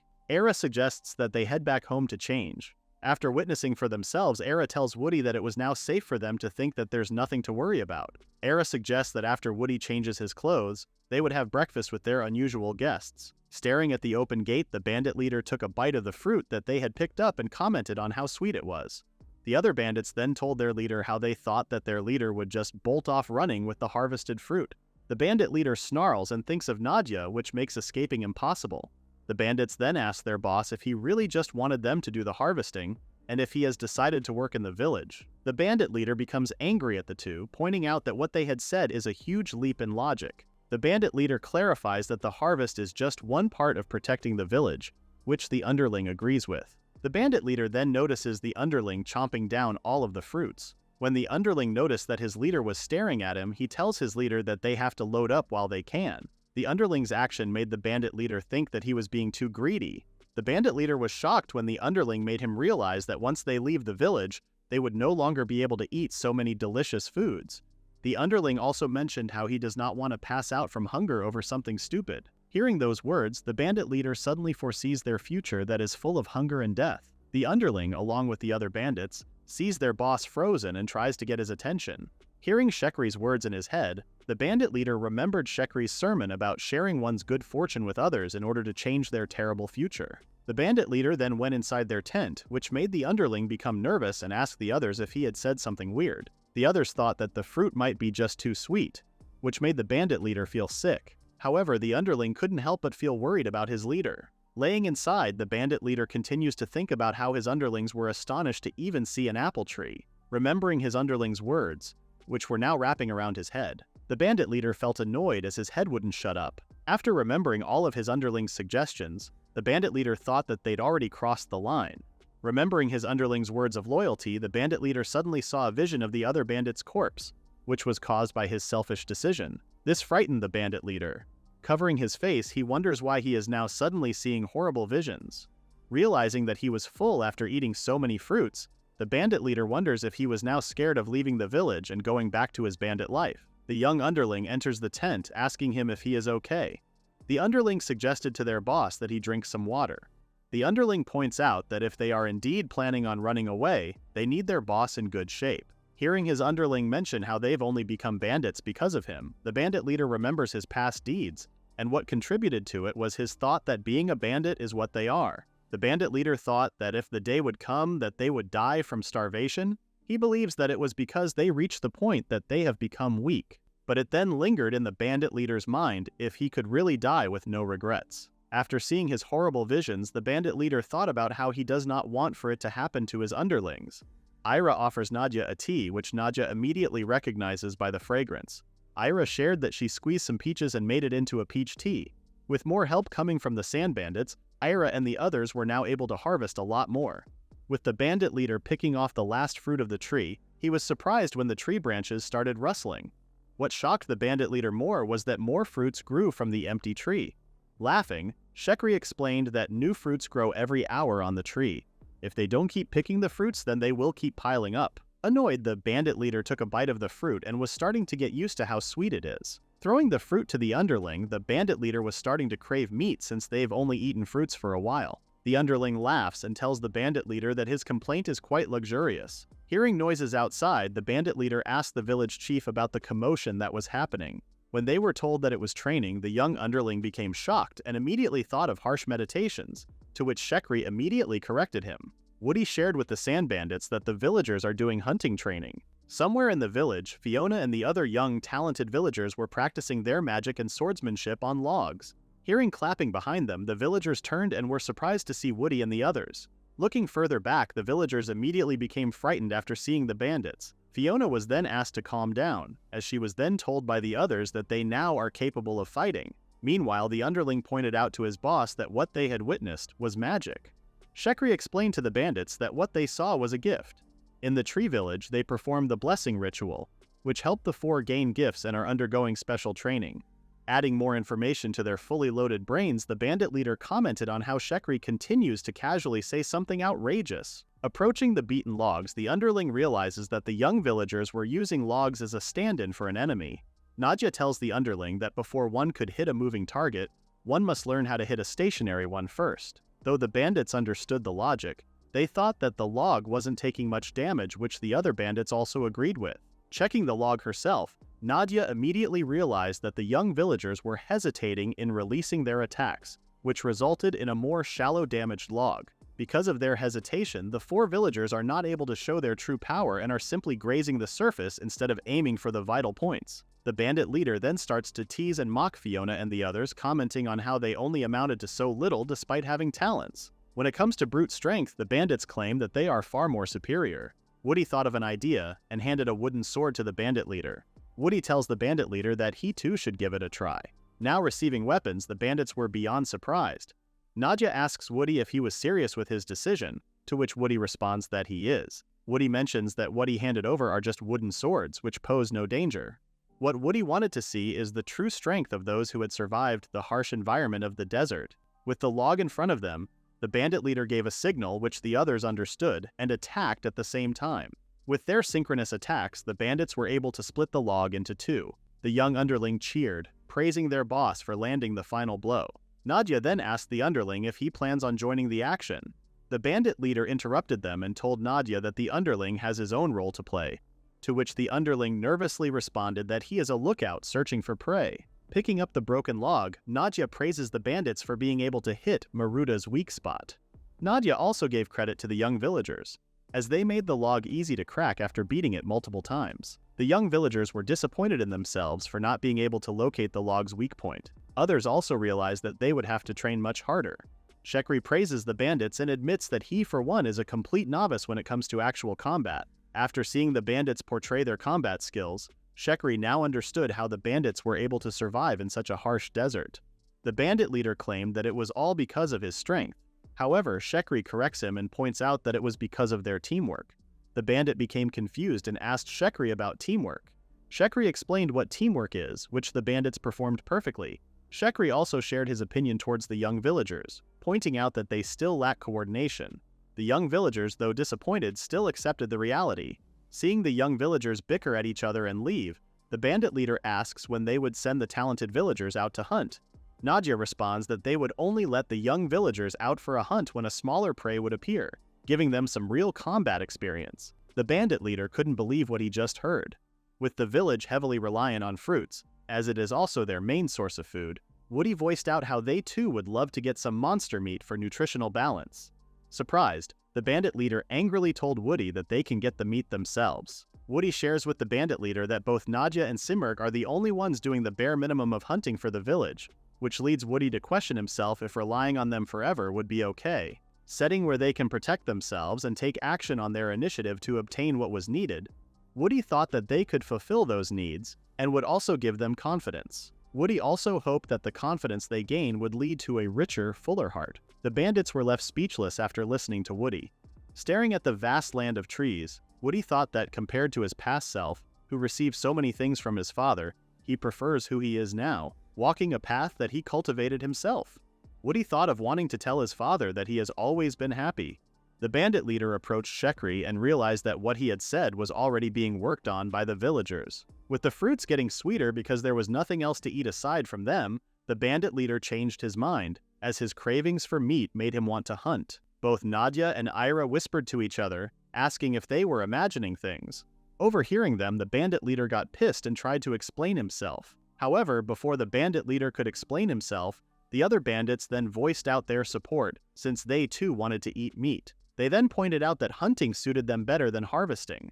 With their stomachs full after eating so much food, the bandits were now at full energy and were very eager to hunt. However, the underling wasn't that excited as he tried to explain that finding the right kind of beast was the hardest part in hunting. Nadia then tells the bandits that they should first consider their current position, but when Woody mentioned that it was fine, this surprised Nadia. Concerned, Nadia points out that if they give the bandits too much freedom, then they would just run off. However, both Shekri and Woody voiced out their thoughts and told Nadia that they are fine with it. Shekri had no plans in locking the bandits up forever. As long as the bandits would not cause trouble for the village, then they would not stop them. However, Shekri still would feel a little disappointed if the bandits would decide to run away. Shekri once again reminded the bandits that all he wanted was to share the harvest with everyone, to which Woody also voiced his support. Woody then told the bandits that he was currently holding onto their weapons and would just return them when it was time to hunt. The bandits immediately showed a glowing smile, realizing that their beloved weapons were not destroyed. Knowing how precious the weapons are to the bandits, Woody couldn't bring himself to destroy them. The bandit leader had enough of just listening and told Woody and the others that they are all complete idiots, after letting them eat and giving them beds, and now given the freedom to hunt and having their weapons returned. The bandit leader could only think how ridiculous those decisions were. Wanting to know the real reason behind those decisions, the bandit leader pointed out that not one person in the village even knew their names. The bandit leader then told everyone to listen, as he did not plan to repeat himself. The bandit leader first introduced himself as Caden, next was Baya and Zaya, lastly was the underling Gona. Caden tells Woody that they too have proper names and admits that they can't stay as bandits forever, as he could not see the benefit of living such a life. Shekri called everyone in the church and shared that he would soon begin cultivating using his tree planting skill. Gratefully partaking in the event of eating meat, Shekri, along with everyone, thanked their lords for the abundance that they received. After thanking the wooden statues of both Woody and Simurgh, everyone in the village started eating. Outside the church, Woody felt uncomfortable and asked Nadia if it was fine leaving the wind tree religion as is. Nadia laughs and just tells Woody that the religion itself was very unique and interesting. Ira voiced out his thoughts and believes that the gratitude towards Woody and Simurgh was wonderfully conveyed. Simurgh also believes the same thing, pointing out how the sanctuary is overflowing with strong faith. Simurgh believes that the increase in the tree village's residents is also one of the reasons. Simurgh was not certain if he had truly become a resident of the village in the real sense of the word. However, he could tell the great progress being made with Shekri as the center of it. Now knowing the names of each of the bandits, Woody thought that everyone could now eat, laugh, drink, and sleep peacefully in the tree village. Looking at his hand, Woody thought that he had to work harder to do what he could. Opening his status bar, Woody thought with the number of smile points he has accumulated, he now has enough to plant a maximum of 25 trees. Woody also noticed how there are times the smiles in the village are decreasing because of Caden and the other bandits. However, now it has changed, as everyone is now enjoying the fruits of their own labor. Woody has set a new goal and plans to make an orchard. Woody was busy structuring the locations for the training grounds, along with his plans of creating an orchard. Era notices how Woody is so focused, which she then voiced out of helping him. Woody smiles and thanks Era, telling her that with her by his side was enough to make him happy. Hearing this, Era's heart beat faster and wondered if it was Woody's sudden proposal to her. Era starts imagining Woody by her side, wanting to stay with her forever. Woody then starts sharing his plans with Era, as he thought of expanding the sanctuary and the area outside. As Woody shows his sketch of how the wall would be, he then starts explaining his plans and putting the locations for his orchard and the training grounds. Era then understands why Woody wanted to expand the sanctuary, since the whole village would get cramped if they were to add the orchard and training grounds inside the village. Woody also pointed out that if they continue to increase the trees inside the village, it would cause inconvenience for daily life. Setting a proper location for the training ground would also help, as Woody was certain that Caden and the others would probably join in at a later time. Although it was ideal to move the orchard outside of the village, what worries Woody is that the orchard may get targeted by other sand pirates. Thinking of possible solutions for his sand pirate problem, Woody then remembered the fire tree he created to lock Caden and the others before, and even thought how beautiful it would be. Era was starting to get worried as he couldn't recognize the usual Woody. Woody shares that the orchard would have various types of element muscats, which Era was shocked by, as she never had expected that trees would also be elemented. Woody explained that the element muscats were one of the problems. Since he couldn't permanently install the tree in the village, the tree just remained in his storage bag. Era reminded Woody of the risks of eating the element-type fruits, as some could burn a person when they try eating the fruit. Woody believes that the benefits that they would get from the element-type trees outweigh their concerns. Since regular trees look delicious, Woody wonders if the element-type tree would be the same. Era then realized what Woody was aiming for, putting the element-type trees outside to ward off other sand pirates while also making them cautious. Woody liked Era's idea of using the element-type trees as an enclosure, and planting the regular trees inside. As Woody decides to go with the plan he and Era came up with, he starts crossbreeding the new type element trees for the enclosure. However, Woody was surprised when he learned that the number of planted trees was not counted with breeding. Breeding is a skill that performs crossbreeding of already created trees. Unlike normal tree planting, it was not counted towards the number of planted trees. Listening to the system, Woody realized that he was so engrossed in breeding that he didn't even notice a condition in crossbreeding. Since crossbreeding also consumes smile points, Woody thought of putting off the breeding and tree planting until later. To Woody's surprise, the system recommended him to raise his level more. After choosing the trees he wanted to plant, Woody then summoned them. After creating 15 trees at the same time, Woody leveled up and was able to reach the fixed amount of tree planting. Woody becomes excited. Although Woody gave up on a new breeding, he was able to create a new orchard outside the village. Gaining levels while creating his orchard proved to Woody that his plan is working. As Era congratulated Woody, Nadia, on the other hand, was more surprised that Woody was able to create something new again.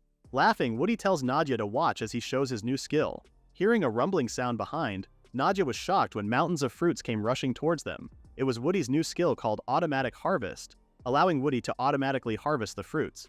In addition to his automatic harvest, Woody also showed another skill called Harvest Bag. A bag suddenly appeared, swallowing all of the harvested fruits. Seeing the bag, both Nadia and Era were in total disbelief and even thought if what they were seeing was real. After deactivating his harvest bag, Nadia approaches Woody, asking him how his skills were at a natural talent level. Era had the same thoughts as Nadia, pointing out how Woody's harvest bag is in the same realm as spatial mages or item bag users. Confused, Woody asks Era if his harvest bag works like his storage pouch. Sighing, Era explains that the pouch was crafted using ancient techniques that are now long lost, and is now considered a magical artifact. Era reminds Woody that his pouch is a long lost magic tool. Nadia tries to make sense of things, explaining how they didn't realize how incredible it is since they already have it. As Woody realized that the situation had become bad, both Harvest Bag and the storage pouch contain an alternate dimension. However, having a subspace skill from a plant skill is considered insane. Woody heard that skilled spatial mages and item bags are so powerful that they are summoned to serve the royal family. Nadja shares his concern for Woody's safety, as Nadja wonders what Woody would become if he keeps on growing. Remembering his father's face the moment he was abandoned, Woody asks Nadja if they want him to leave if his tree skill becomes more dangerous.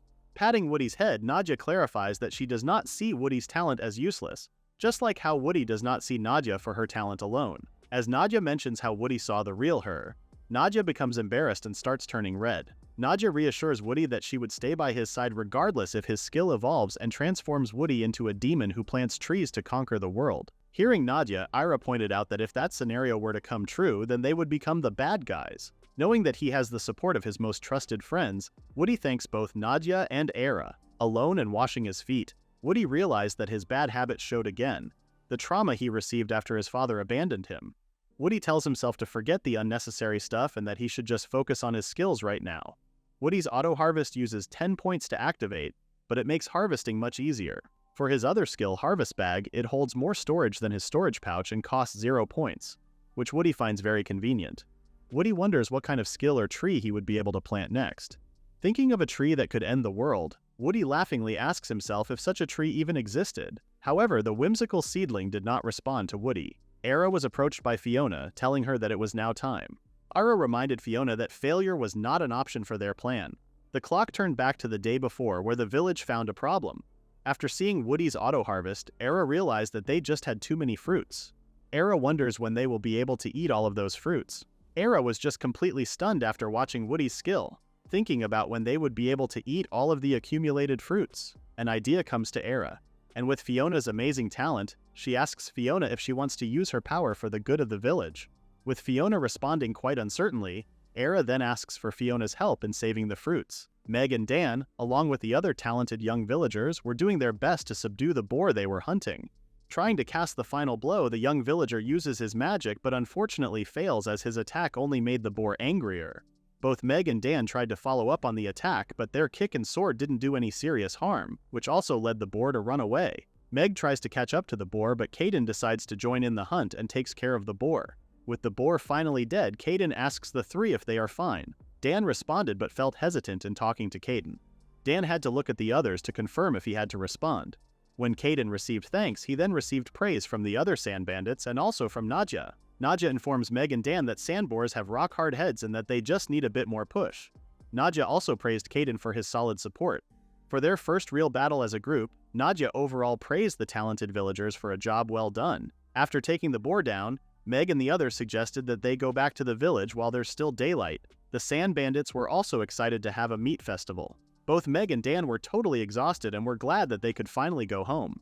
Dan thought that Fiona lucked out for not coming to the hunt. The young villagers learned that Fiona is doing something with Ira, which made them believe that they are preparing for the meat festival. Nadja notices Meg staring into the distance. When Nadja approached Meg and asked her if something was wrong, Nadja also reminded Meg to not let her guard down outside of the village. Nadja apologizes for spacing out and explains that whenever she goes outside, she instinctively starts looking for the horizon, wanting to see Ron and the others, wondering if they would ever see the others again. Meanwhile, Woody was looking at the vast desert, wondering if the others managed to hunt the monsters safely. Although Nadja is with them, Woody still couldn't help but worry since they don't know what kind of monsters they would run into outside the sanctuary. Ira appears after finding Woody. Excited to see Ira, Woody tells her that Nadja and the others were about to return from a hunt. However, Woody senses something wrong with Ira after feeling an aura. Woody asks Ira if something was wrong. Ira then asked for Woody to follow her and be seated over at the table. Seeing how Fiona is also a part of something, Woody asks what was happening. With all the seats being filled, Ira then starts with their event. After Fiona gave the signal, the young ladies then began their product evaluation ceremony. Worried, Woody asks Ira to explain what is going on. Curious as to what the meeting is, Woody also asked Ira what she meant by evaluation. Ira asks Woody to just take a look at what they prepared and all would make sense after. Ira then orders Fiona to bring it out. Opening the cover, Woody was surprised to see a dried fruit. An old couple tested the fruit and thought that it smelled so sweet but was quite light. The old woman stated that it was similar to a fruit that's been dried. Ira asks for everyone to have a taste. Fiona shared that she roasted and dried the fruits herself. Woody finally pieced the puzzle together, realizing that the two were secretly making dried fruit. Looking at the fruit and how much moisture was removed, Woody thought that it could be stored without using harvest bags. After tasting the dried fruit, the old couple felt like they were being sent to heaven as they pointed out how the dried fruit had a concentrated rich sweetness. Another factor that made the dried fruit so delicious was how it melted on their tongues. Seeing everyone's reaction, Era was glad that they liked it. Woody thought that it was very incredible. The sweetness was way more intense than when it's fresh. Another thing Woody noticed was that the more they chewed, the deeper the flavor became. Woody tells Era that the dried fruit is truly amazing. Woody then called Fiona, stating that since she is able to make such a delicious dried fruit with her abilities, it only meant that her fire magic training is going really well.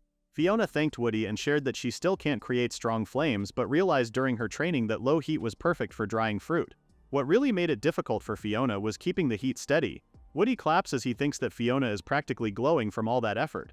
Era grabs Woody's attention, telling him that it was part of Fiona's fire magic training, but with stable firewood they can make it cost-effective as well. Era explains how dried fruit lasts much longer once the moisture is removed, and in the desert, sweet food like dried fruit is even more valuable than fresh fruit. Woody agrees with Era and also added that fresh fruit spoils quickly and bruises easily compared to dried fruit. This made Woody think of the dried fruit as a powerful trade product. Woody states that they could make a ton of dried fruit and sell it to the people craving sweets, or start with bartering. The key is first establishing a route to bring in foreign goods and currency. Hearing himself, Woody realized that it was exactly what Era was aiming for as well. Era honestly told Woody that she only wanted a way to save all the extra fruit they have. If the dish they made could help Woody in a way, Era states how nothing could make her happier. Era then told Woody that it is only the beginning of her true potential. Seeing Era grabbing a tea set and pouring tea leaves inside a pot, Woody was surprised and asked Era if what she was pouring him was tea.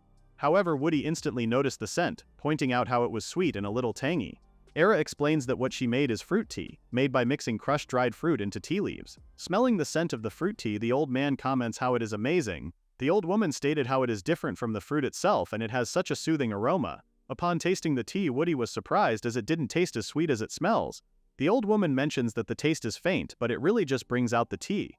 Era was very much impressed with everyone and stated that it is exactly what she was going for. Woody finally got the idea and mentioned that Era balanced the amount of dried fruit she added to the leaves.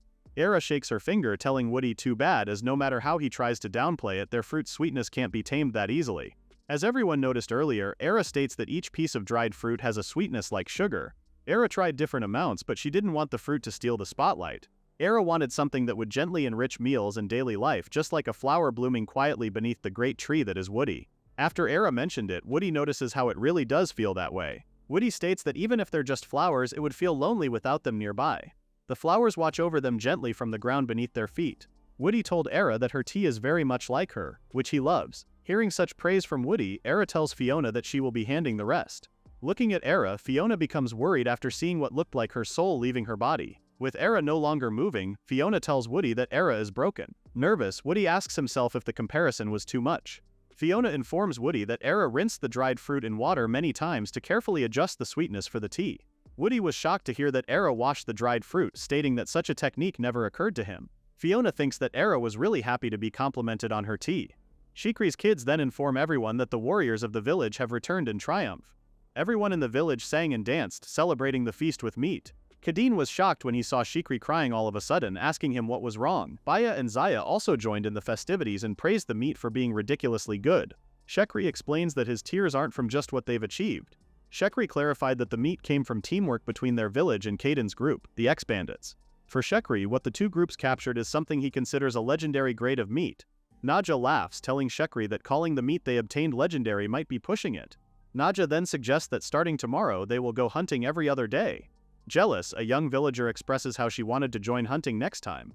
Meg laughs, stating that she can't wait to hunt again. Seeing Meg's cheerful reaction, the girl asked Meg if she was not scared. Meg responded that she was not, but rather even excited to head outside. Hearing the girl's conversation, the boy mentions how he fully understands Meg and shared that for him, the outside used to be terrifying with monsters everywhere. However, now he has a gift to defend himself. Best of all, the boy gets to burn off all the fruit energy he has. Seeing how pumped up the young kid is, the adult felt somewhat jealous of their youth and also advised the young fella to not overdo things. Another adult joined in, suggesting that the young boy go wild while they have supervision. Naja asks for the adults to not encourage the kids, asking for them to think about the strain it puts on those who are supervising. Woody approaches Naja, thanking her for all her hard work. Because of Naja, Woody and the others can now head out safely. Well yeah, Naja responded. Seeing how big the feast they are throwing is, Naja thought that they should have hunted more. Naja then devised a plan, stacking up the dessert boar meat into a mountain. Hearing this, Woody thought that what Naja mentioned was considered a massacre. Naja then tells Woody that if he wishes, then she will build the meat mountain any time. Surprised, Woody suggests that they should only do that if they run into an entire herd. Putting her feet in the water, Nadja shares how she is truly exhausted. However, the type of exhaustion she is feeling feels good. Nadja asks Woody if he has ever seen a battlefield. After Nadja became a sword saint, she saw quite a few in the next 3 years. Listening to Nadja, Woody responds, agreeing with her. Woody also shared that back in Conrad's, the place where he grew up, there were always fights, but he never saw one with his own eyes. Nadja responds, telling Woody that it is fine. Knowing Woody, Nadja mentions how Woody was born with a kind heart and that there is no need for him to witness a battlefield. As for Nadja, she had already seen its horrors. The kind of exhaustion Nadja felt back then was different. What Nadja feels now is something that's giving warmth to her heart. Nadja thought that what she now feels must be what happiness feels like. Woody, on the other hand, remained silent, listening to Nadja and staring at her. As the festivities continued and ended the next day, Woody was confused and asked Era who Lan is. Era wipes the crumbs on Woody's cheeks, asking him if Nadja didn't tell him. Era reminds Woody that Lan is the merchant who used to visit the village. Remembering the merchants, Woody asks if the merchants could come back to their village. No, says Era, as she then explained that Meg only heard about them in a story. Era states that the merchants haven't been by recently. I see, Woody responds. When Woody and the others arrived, the locals were pretty wary. Woody also noticed that there were no merchant activities back then. If the merchants are indeed still traveling through the desert, Era thought that it is possible that the merchants would stop by if they pass nearby. Since it has been a while, Woody guesses that their chances are pretty slim. For Woody, the village probably wasn't enticing enough, which was not really a surprise for Woody on why the merchants stopped coming to their village. Woody sighs, stating how he would love to see the others return. Era interrupts Woody, telling him that Era and the others have another suggestion. Meg appears, asking for Woody's permission to let them handle the matter. Meg shares her plan of looking for the merchant during their hunts. Woody asks Meg how she plans on searching for the merchant. Meg's plan was to expand their patrol route a little. Others also chimed in, reassuring Woody that they would do their best. Woody clarifies that he will only approve of their plan if Nadja agrees with it as well. Another concern of Woody is that the desert itself is pretty huge for the young kids to search in. Gona suddenly spoke up and mentioned that he would use his sense of smell to help with the search. Confused, Woody asked Gona if he really plans on using his nose. Gona admits that when it comes to fighting, he is not great. However, he is very much confident with his sense of smell. Gona even boasted that he sniffed out the village before, and reassured everyone that he will sniff out the merchant Lan. Really? Woody asks. Gona responds, telling Woody that it is all true, and to prove that he is telling the truth, he also revealed that he was the one who first found yesterday's desert boar. Hearing this, Woody was very much impressed. Finding someone isn't as hard as fighting for Gona, and promises Woody that he would do his best with the search. Hearing such good news, Woody is very much relieved. Brimming with hope and excitement, Meg extends her hand out and announces that they've made the final decision to look for the merchant together. In the vast scorching desert, the merchant Lan was roaming around it, stating it was still as hot as always. Calling her camel Chappie, she asked for it to not push itself too hard. Alongside Lan was the adventurer Val, telling her that what she told Chappie also applies to her and that if Val ever gets tired, then she would have Chappie carry her. Laughing, Val asked Lan what she was saying, clarifying to her that they are her guards. The adventurer Tet reassured Lan that as members of Silverwings they can handle even the blazing desert. The adventurer Garda agreed with his two colleagues and hoped as well that Lan would one day make them her permanent guards, protecting her from bandits. Val was surprised with what Garda said and told him that before he becomes a permanent guard he should at least drop his country accent. Val proved his point by sharing a story where someone said that they couldn't understand Garda. Offended, Garda told Val that what he shared was harsh. Aside from Garda's accent, what Lan didn't like the most and wished is that Garda would stop calling her Nizon. Val told Lan that she had drilled that into all of them back when she was still an adventurer and it eventually got stuck. Lan clarified that she has never bullied them. Garda asked Lan, verifying if she was an A-rank adventurer back in her days. Hearing that, Tet thought that Lan was very amazing, comparing themselves who are still stuck at C-rank. Tet thought that Lan quitting at her level seems like such a waste. For Lan, rank doesn't mean anything good. As someone who held a high rank, Lan stated that they would often get called to every lord's land, used however they want, then get dumped once they're done. Lan sees no justice or goodwill in endless fighting, just exhaustion and suffering. Compared to that time, Lan said that she is now free. Though Lan barely makes any profit, she now has control as to where she wants to go, and meet all kinds of people and things. Now that Lan is no longer an adventurer, for her as a merchant it feels like every day is an adventure. Listening to Lan's speech, Tet couldn't help but be inspired and mesmerized by Lan even more, stating how it sounded very cool. After hearing Lan's speech, Val felt like quitting already. Lan warned the two to not act so stupidly. Lan pointed out to the three that they still needed a lot more experience and that even the desert counted as one. Out in the desert, Lan stated that there are plenty of people who need help. Lan sees those people as her main motivation and told her comrades that they must keep moving forward. Yes ma'am, said the adventurers. Meanwhile, somewhere in the desert, the search party was starting to get exhausted due to the extreme heat. Kadeen eventually fell onto his knees, admitting defeat as he felt like he was about to die.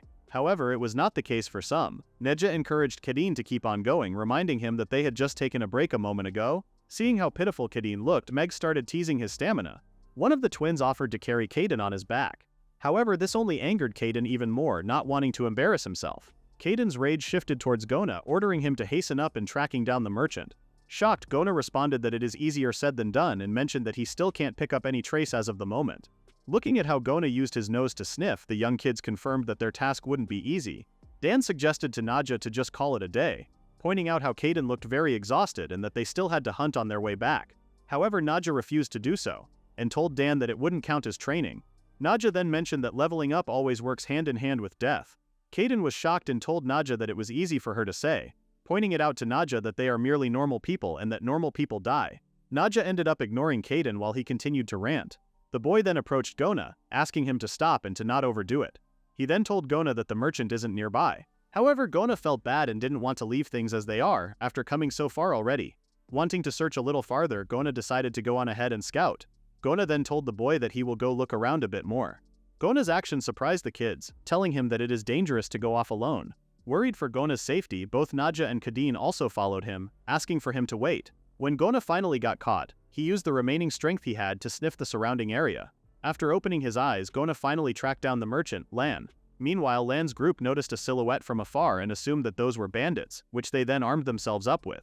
Lan, who was also convinced that they are about to face bandits, told the three adventurers that they should take down the threat. Lan, who is already convinced that they are about to face a group of bandits, draws her sword and is very much eager in crushing them. The adventurers were shocked, not expecting how fast Lan would move. The kids called Gona out, asking him if the silhouette ahead of them is a person. Dan was more surprised that Gona really found someone through the use of his nose. Embarrassed, Gona told everyone that his nose didn't really help out that much. Noticing something, Kadin pointed at it and asked everyone to look at the location where he was pointing. Kadin then mentioned that something was coming straight at them. Seeing Lan's murderous look, Kadin immediately stepped forward, pushing Gona and telling him to get out of the way. Kadin froze as he could not react immediately. With Lan's insane speed, she was able to subdue Kadin by pointing her sword at his neck. Both parties stopped and observed each other. Trembling from fear, Kadin was confused as to why Lan suddenly stopped. Kadin is very much more curious as to who the woman in front of him is. Lan turned to Naja, asking her why she didn't draw her sword. Naja responded, "Who knows? Why do you think so?" Naja then stated that crossing blades right away only means that they are enemies to each other. However, that was not the case as Naja saw that Lan stopped her strike. Naja was very glad that her intuition was right. From what Lan observed, Naja is no ordinary one. By holding back, Naja not only showed she had no intent to fight, Naja also counted on Lan to sense it and stop. With that, Lan is convinced that the people she encountered are not some lowly bandits. Putting her sword away, Lan apologizes and admits how it was rash of her to assume that Naja's group are bandits. Tet finally caught up, asking Lan what was going on. Lan explained to Tet that she was mistaken in assuming the group as bandits. From what Lan could tell, Naja seemed like a noble's daughter, and the rest were her merry little gang. Hearing how they are mocked, Kadeen was burning up with anger. Kadeen then blamed Gona, telling him that he had dragged them to some shady woman instead. However, instead of getting hurt by Kadeen's harsh words, Gona was more touched on how Kadeen covered for him. Annoyed, Kadeen told Gona to just be quiet and listen for once. Being called a shady woman, Lan wasn't really hurt by it as she believed that her beauty is far from that type of standard. Before Lan could finish speaking, she was surprised when one of the other party suddenly called her name. Meg approached Lan, asking her if she still remembered her. Recognizing Meg's face, Lan couldn't believe that she was actually seeing the very Meg from the village. Dan and the others then called Lan's attention, telling her that they are also present. Lan told the kids that she absolutely remembers them, making her feel a bit nostalgic. Looking at the vast desert, Lan pointed out how the location they are currently at is way too far from the village. The kids shared how they recently started going out hunting. While they are hunting, they have decided to look for Lan as well. Lan was extremely shocked to hear that the kids are now hunting. Lan grabbed the kids' shoulders, telling them that she wasn't strong enough, which led to the kids forcing themselves into danger. Lan apologizes as she couldn't bring help to the village.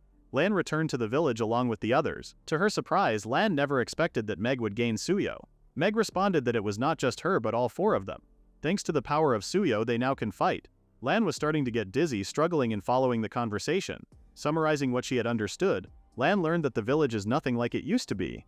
Exactly, said Meg. Lan still found it very hard to believe but was eventually convinced that the village changed because of Suyo.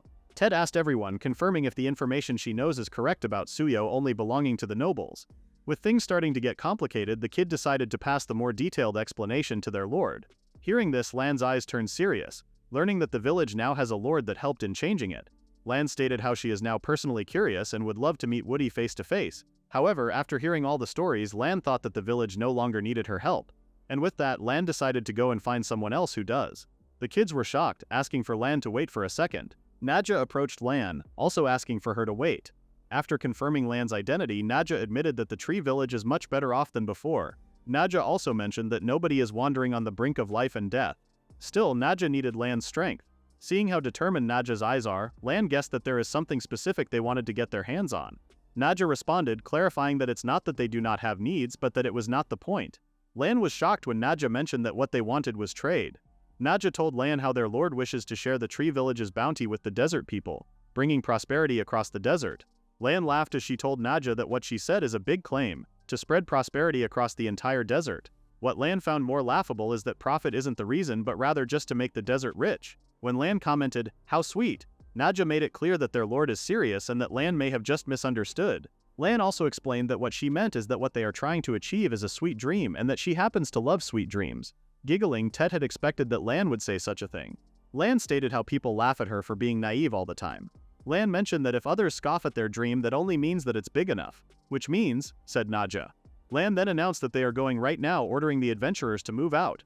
The kids cheered as they had not only found Lan but also persuaded her to come to the village.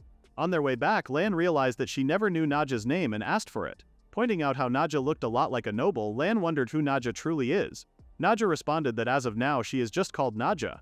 Nadja has cast aside the Tristan name but revealed that she is also called the Sword Saint. Lan's eyes widened as she realized that she was talking to the Sword Saint of the Tristan family. Lan thought that it is quite funny how Nadja gave up her position and title. Upon learning that Nadja is the Sword Saint, that explained Nadja's insight in their earlier altercation. Aside from meeting a very known and prominent person, Lan thought that the more she learned, the more mysterious the village became. A desert village enriched by Suyo, with the Sword Saint of Tristan involved, as well as the so-called Lord ruling over it. Lan recalled that the Conrad family holds dominion over the desert they are on. Most of the people in the desert fled Conrad's oppression and heavy taxes. Lan thought that if the Lord everyone is referring to is also from the Conrad family, she believes that it might not be a benevolent project at all. Finally seeing the village, Lan told herself that she will have to see the truth with her own eyes. Unbeknownst to Woody, the lord of the village, they would soon receive a visit. Really? In no way, say the adventurers. Running toward the village, the adventurers still find it hard to believe, even after seeing it for themselves, that the village is now covered with trees. Meg then extends her hand, welcoming the honored merchants to the tree village. Lan and the others find the whole village crazy, seeing how it not only has trees with fruits but also trees covered in fire and other sorts of elements. Looking at each elemental tree, Lan asks herself if those are truly even trees in the first place. What shocks Lan more is how everyone is acting like everything is all normal. Incredible, says Tet as she states that it wasn't the kind of village she had pictured out. Frightened and nervous, Garda is certain that the trees are something he has never seen before in his whole life. Val, on the other hand, tells himself that the world is truly a big place. Observing the adventurers' reactions, Nadja had already expected that their guests would be surprised by Woody's power. Showing a smug look, Nadja had known all along that there is no one like Woody. Hearing her name being called along with everyone else, Nadja turns in excitement. Woody immediately recognizes who their guests are. Hugging Woody tightly, Nadja tells him to rejoice and shares the news that they have found the merchant group. Era then inserts both her hands, splitting Nadja and Woody apart from each other. Era then welcomes the merchants and asks that they make themselves feel at home. Lan and the adventurers are shocked when they see a table full of different types of fruits. Introducing himself as the Lord of the Land, Woody welcomes the merchant group and tells them that they can eat as much as they like. Seeing how tempting the fruits are, Lan still feels hesitant. The other adventurers, on the other hand, are already being lured by the smell of the fruits alone. "Don't mind if I do," says Tet. Lan stops the two and says that they first have to finish the introductions before digging in. Both Tet and Val feel deflated after receiving a scolding. Lan tells herself that she can't let her guard down, thinking that the people from the tree village could have hidden something in the food. Calling Woody's attention, Lan thanks him for preparing their precious food for them. Lan then introduces herself and proceeds to introduce the people behind her as her guards from the group Silverwings. Lan states that ever since she ran into Meg again, it has been one shock after another. Lan honestly tells Woody that her head still hasn't caught up with how much the village has changed. Laughing, Woody mentions how the entrance probably didn't help. However, their guests' reactions are something Woody had already expected. Woody explains that the trees they saw at the entrance are their gate, which helps in keeping intruders out. Woody figured that if he put up trees with fire or wind, it would surely make people jump in fear. Most folks would think twice. However, Woody only pictured bad people showing up and realized that he may have scared merchants away as well. For that reason, Woody apologizes to Lan. Seeing Woody bowing his head repeatedly, Era finds Woody's regretful actions really cute. As for the trees used to ward off intruders, Lan comments on how efficient they are for driving off sand bandits. However, Lan still doubts and asks Woody if what they saw earlier were really trees. Lan has never heard of trees shrouded in fire or water before.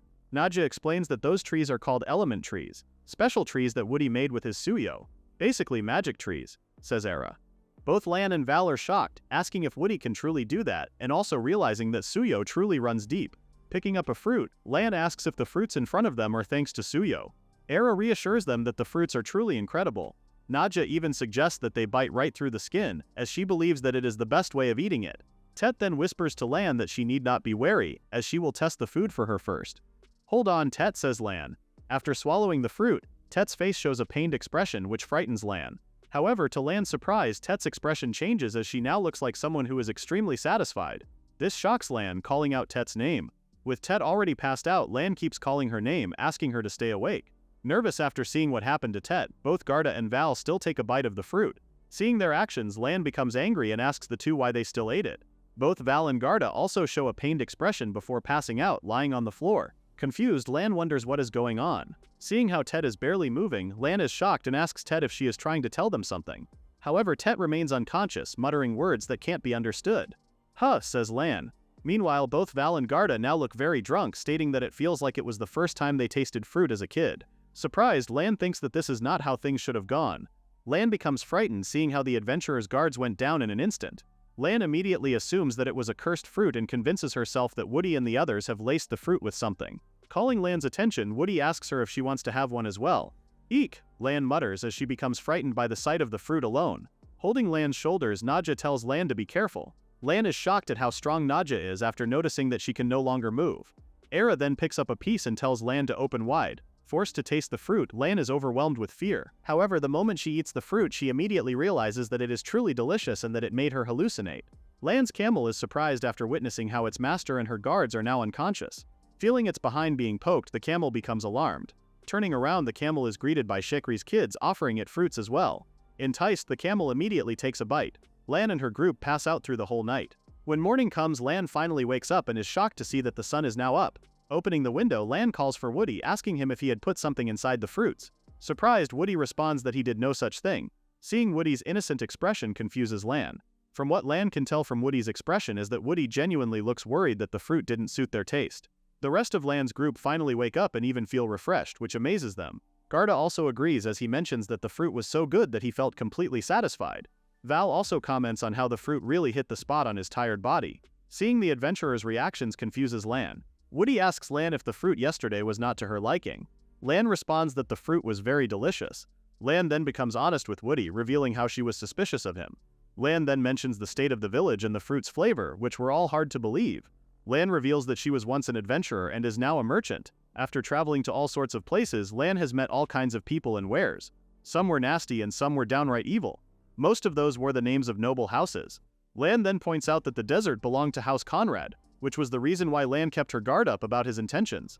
Worried about what Lan may think of him, Woody admits that he indeed has Conrad blood running through his veins, but reassures Lan that he is different. Lan cuts him off and tells Woody that she has already seen enough. Neither Woody nor the fruit are hiding anything. Staring at the sky, Lan tells herself that she should have known from Meg's smile. However, her heart was clogged with fear and doubt toward nobles. What confuses Lan now is that everything feels so clear. The moment the fruit filled her up, Lan compares the feeling to something that fell away from her chest, as she now feels very light. Lan tells Woody that if they carry the tree village's fruit across the desert, they can lift people's hearts. Extending her hand, Lan promises Woody that she will become his ally. While Lan cleans herself up, Kadeen and the others notice this and are immediately mesmerized by her beauty while hiding behind a tree. Realizing that Kadeen was peeping at Lan, Tet becomes enraged, lands a hit on Kadeen's head and says, "Desire, eradicate." With Kadeen no longer conscious, Tet states that she will protect Lan's dignity. Inside Tet's head, she is very happy, as she feels that she is now acting like a bodyguard for Lan. "Honestly, you lot," says Shekri, telling Kadeen and his men that it looks like they still need his sermons. Afraid of Shekri, Kadeen promises that they won't ever do it again. Shekri reminds the former bandits that one stray urge can ruin them and that they could have blown a hard-won deal. Shekri then points to Woody, telling the others that Woody is showing exemplary behavior. Covering his eyes with an apple slice, Woody states that the negotiation will continue until the merchants depart. With Woody's behavior, Shekri is certain that the deal is a guaranteed win. Shekri states that Woody will continue to meditate like that until Lan and the others finish bathing. Frightened, Caden mentions that what Woody is doing is quite terrifying. Era tells everyone that Woody is dead serious. Agreeing with Era, Nadja makes it clear to everyone that the deal they are about to make might change the desert's future. Gona feels like it is a bummer, mentioning how the only deals they could close were for dried fruit and water. Shocked, Caden asks why not all the fruit. Caden then whispers that Lan might not have an eye for value. Hearing this, Tet prepares herself to attack Caden from behind. As for their water, Caden looks at Era, who sees Caden looking at her and tells him that she is not a water source. Stepping out of the water, Lan tells everyone that water magic is rare, but the spring they have in the village is already a valuable resource. In the desert, the spring would be in high demand.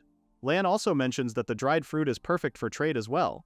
Aside from the quality, dried fruits also have a long shelf life and are easy to carry, which matters in trading. Alright then, says Lan as she calls on Woody and tells him that they will now have to leave the village, as much as it pains her to do so.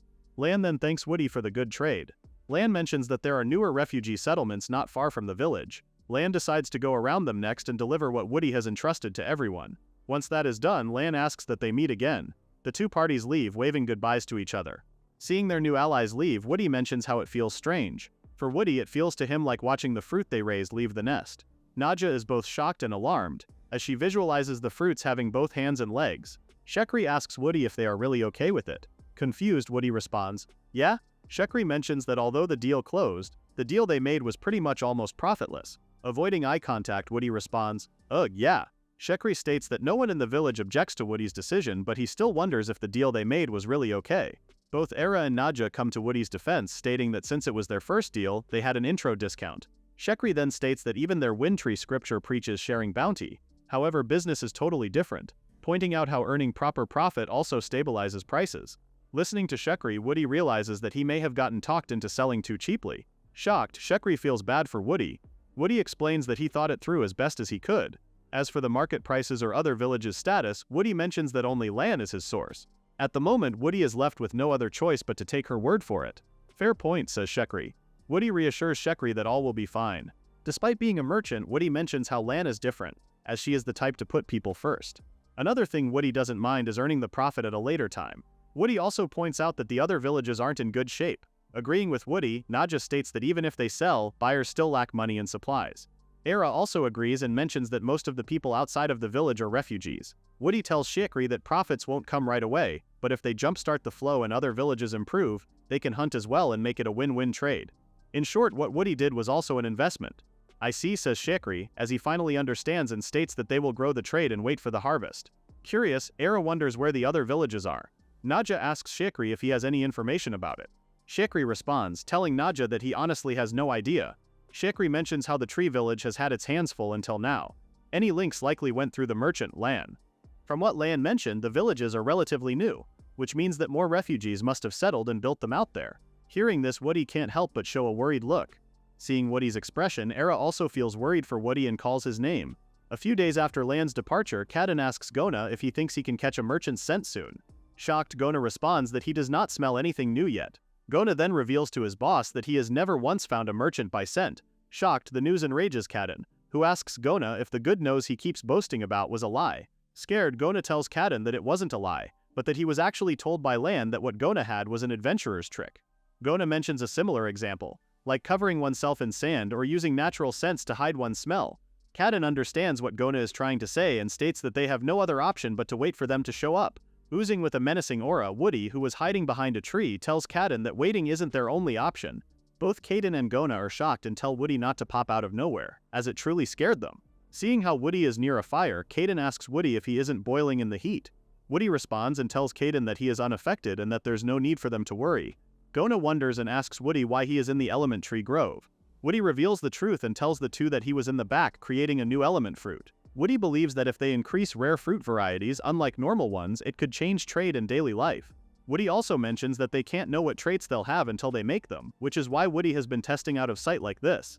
Ah, so that's what it was, says Gona, as he assumes that Woody is up to something sketchy. Woody laughs and tells Gona that there's no way his tree planting could turn shady. While Woody enjoys the conversation, Caden notices a cracking sound and sees that the fruit on the ground is about to explode. When the fruit finally explodes, it surprises Gona. Unfortunately for Kadin, he is hit with something. Seeing his boss on the ground, Gona calls out for him. Witnessing the incident, Woody turns to the trees, asking what exactly happened. Picking up the remnant that hit Kadin's face, Woody determines that it was a remnant from a chestnut that exploded. When Kadin finally gets back to his feet, he asks Woody what he is actually doing, and after being hit, Kadin is able to confirm his suspicions that Woody is doing dangerous things. Woody responds, trying to explain himself. Seeing how the two stare at him, Woody feels kind of hurt. Like always, Woody crossbred a chestnut tree with a fire tree and controlled it. The result has only ever made roasted chestnuts before, but after Woody left them while they were still burning, he didn't expect the chestnut to explode after some time. After hearing the explosion, Nadja immediately goes to Woody, asking him if he is okay. Hearing a huge bang, both Nadja and Era glare at Kadin. Nervous, Kadin explains that he didn't do anything. Woody apologizes for the noise he made and explains that he made a new fire Marin by crossbreeding, and that the noise they heard earlier was the chestnut bursting. Nadja is shocked after hearing that the chestnuts were bursting. Era then mentions that if they had eaten such fruit, she wonders what would have happened to their stomachs. Listening to what Era says, Woody also imagines it and thinks about how terrifying it would be, and states that what he made is something no longer considered food. Nadja states that if the fruit isn't edible, then the bursting chestnuts count as a failure. Woody responds, agreeing with Nadja and guessing that not every cross works out. While Woody is explaining how dangerous an exploding chestnut is, Era, on the other hand, pokes one chestnut out of the tree and hits it, sending it flying away.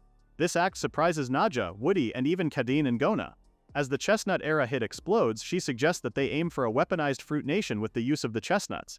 Hearing this, Woody is not sure what to feel and is very much confused about what Era's plans are.